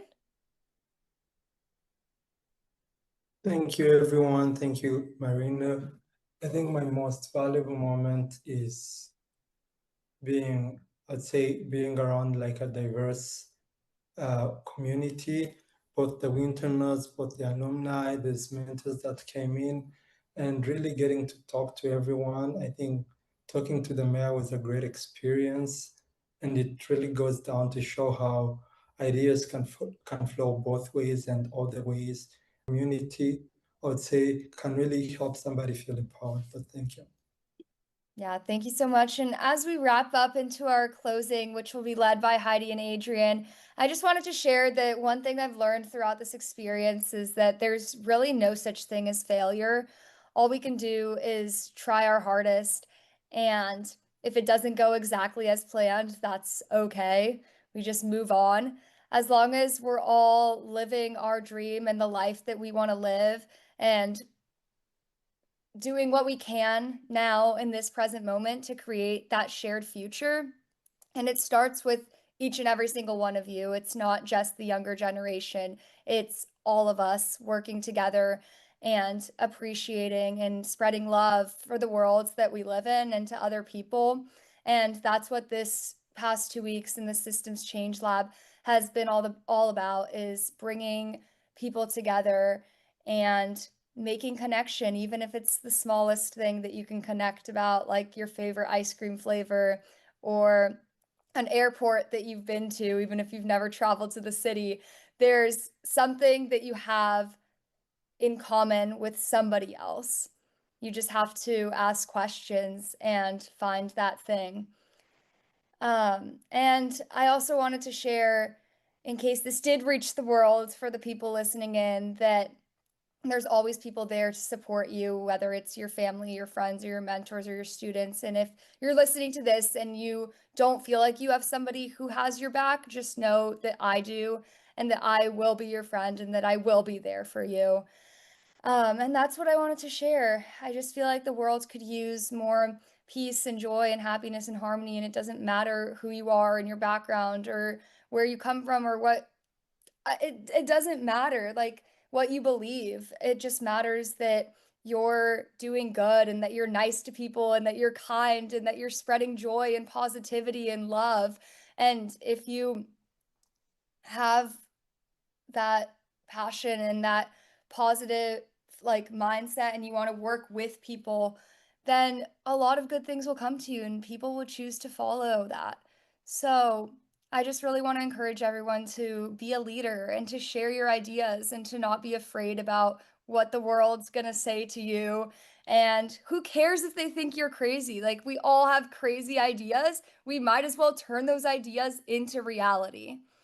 And I've worked to try to turn everyone in this Systems Change Lab dream into reality and to encourage them and to tell them that we believe in them and that they shouldn't be doing just a portion of what they're passionate about. They can do, and they have time to do, everything that they're passionate about. And that starts with taking care of ourselves, like Heidi's mentioned, taking care of our physical and mental health.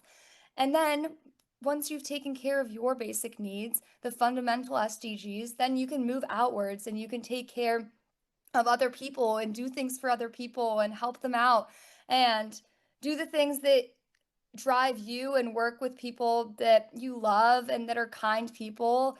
And I mean, I have friends from all over the world, from all sorts of political backgrounds, that believe in God, that don't, that I don't know, like, there's a way to be friends with everyone. You just have to find those threads of connection and put yourself out there, share your stories. I make up shit all the time, but it's rooted in reality.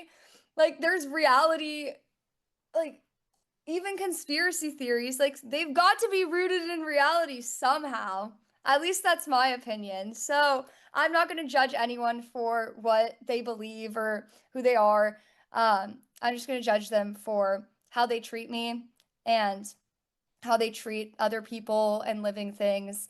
And yeah, I just think that right now, with all that's happening in the world and a lot of people tuning out of the news, understandably, that we could all use a little bit more compassion and kindness and understanding. And that's what the past 2 weeks have been about for me. There's a lot that I want to do in the future, and this is just the beginning.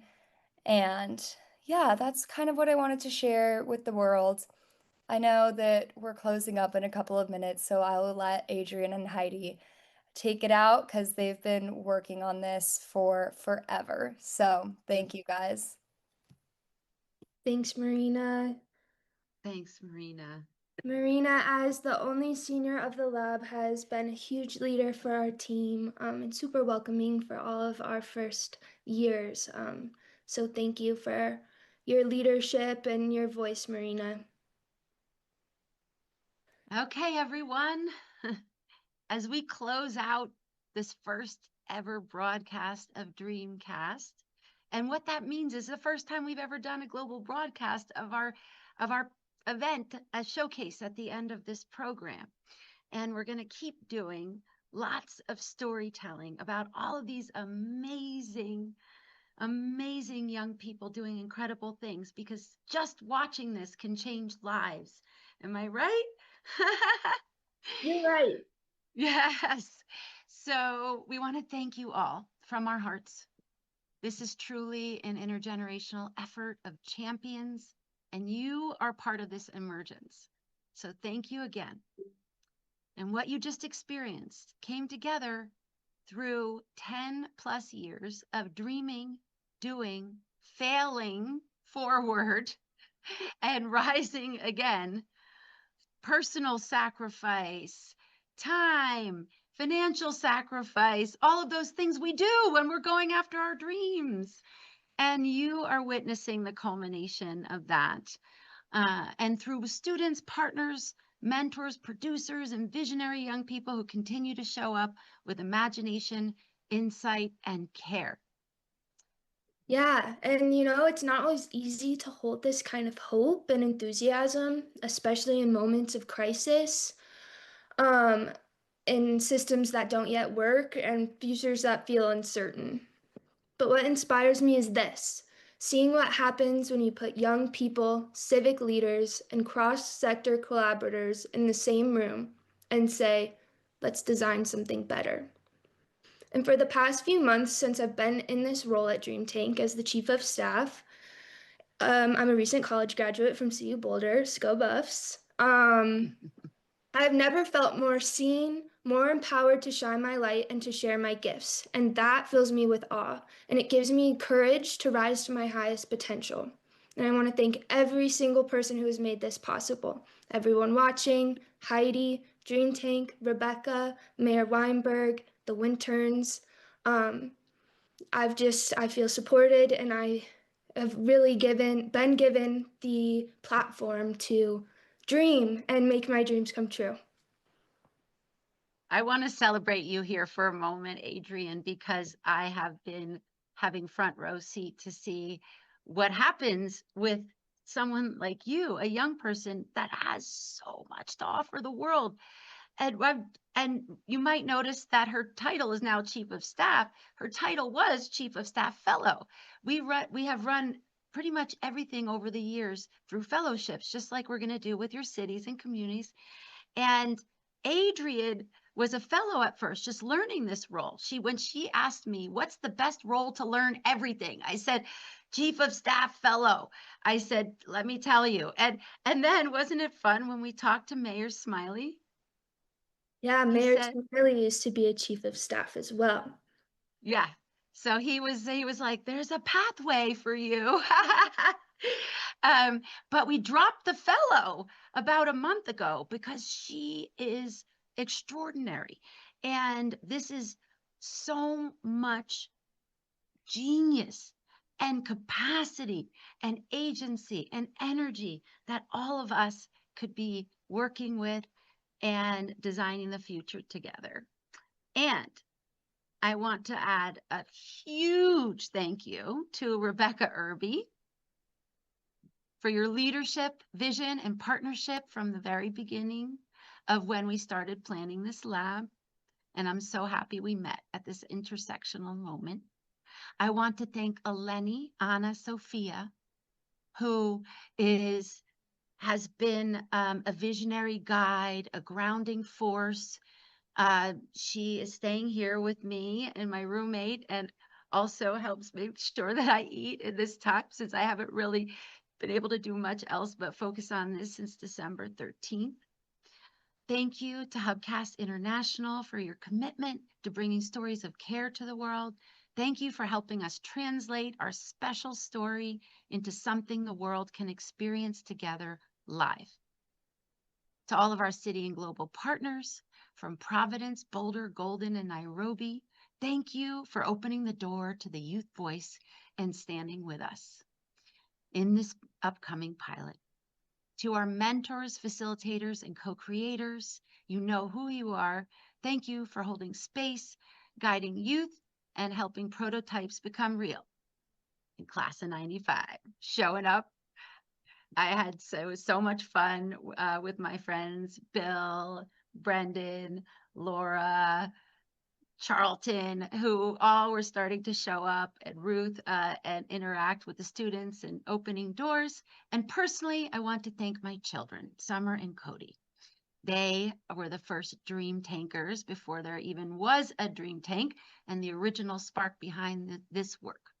Your courage, Summer and Cody, and creativity have carried me through every pivot and possibility, and remembering your eyes light up with joy when you created something or when you helped change a law with your beautiful creations. And my parents, Brigitta and Pasquale, who were dreamers coming from Germany and Italy many years ago and are still with us and are watching here today. And to everyone who has ever believed in Dream Tank, contributed to its evolution, or shared your own dream within it, this is yours too. So today was just the beginning. What matters most now is momentum. So here's what we're going to do next. Right now, we're working to activate city labs in 3 pilot cities: Providence, Boulder, and Golden. Next, we'll be launching a new cycle of youth fellows and mentorship pods. And we are working on building out our public Dream Tank portal for youth, educators, and city leaders to get started building systems change anywhere. And that is actually was written before we had this working prototype and demo that we put in the chat. So the QR code in this broadcast leads you to a landing page where you can start engaging and start to sign up to get started wherever you are. And so on that, you can mentor a youth team, fund a fellow. So many of you asked what the fellows are doing after this. We hope that we can offer paid fellowships to all the students here or any other students that want to work on this. So if you're a student that saw this, sign up on our page and we want to talk to you. And if you're somebody who can sponsor, or you have a corporation, or you have some aspect of resources that we could bring forth to help fund the city prototypes and the fellowships, we would love to hear from you. You can book a call right from that site. You can pilot the model from your city or just reach out to talk. We've seen again and again what happens when you give young people support. They don't just come up with ideas. They redesign systems. Thank you. Thank you, everybody, for joining us today. This has been such a cool experience for me, for the Dream Tank team, and for everyone else who we were able to bring on board.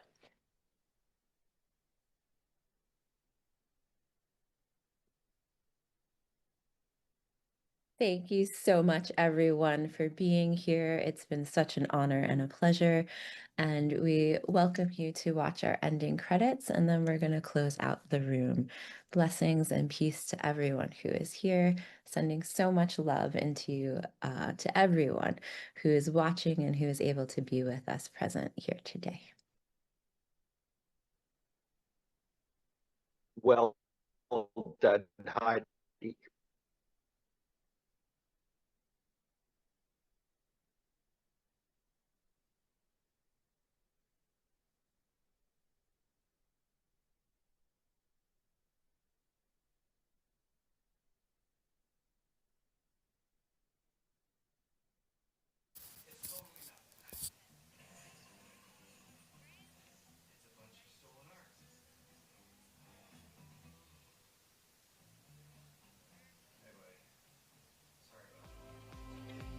There.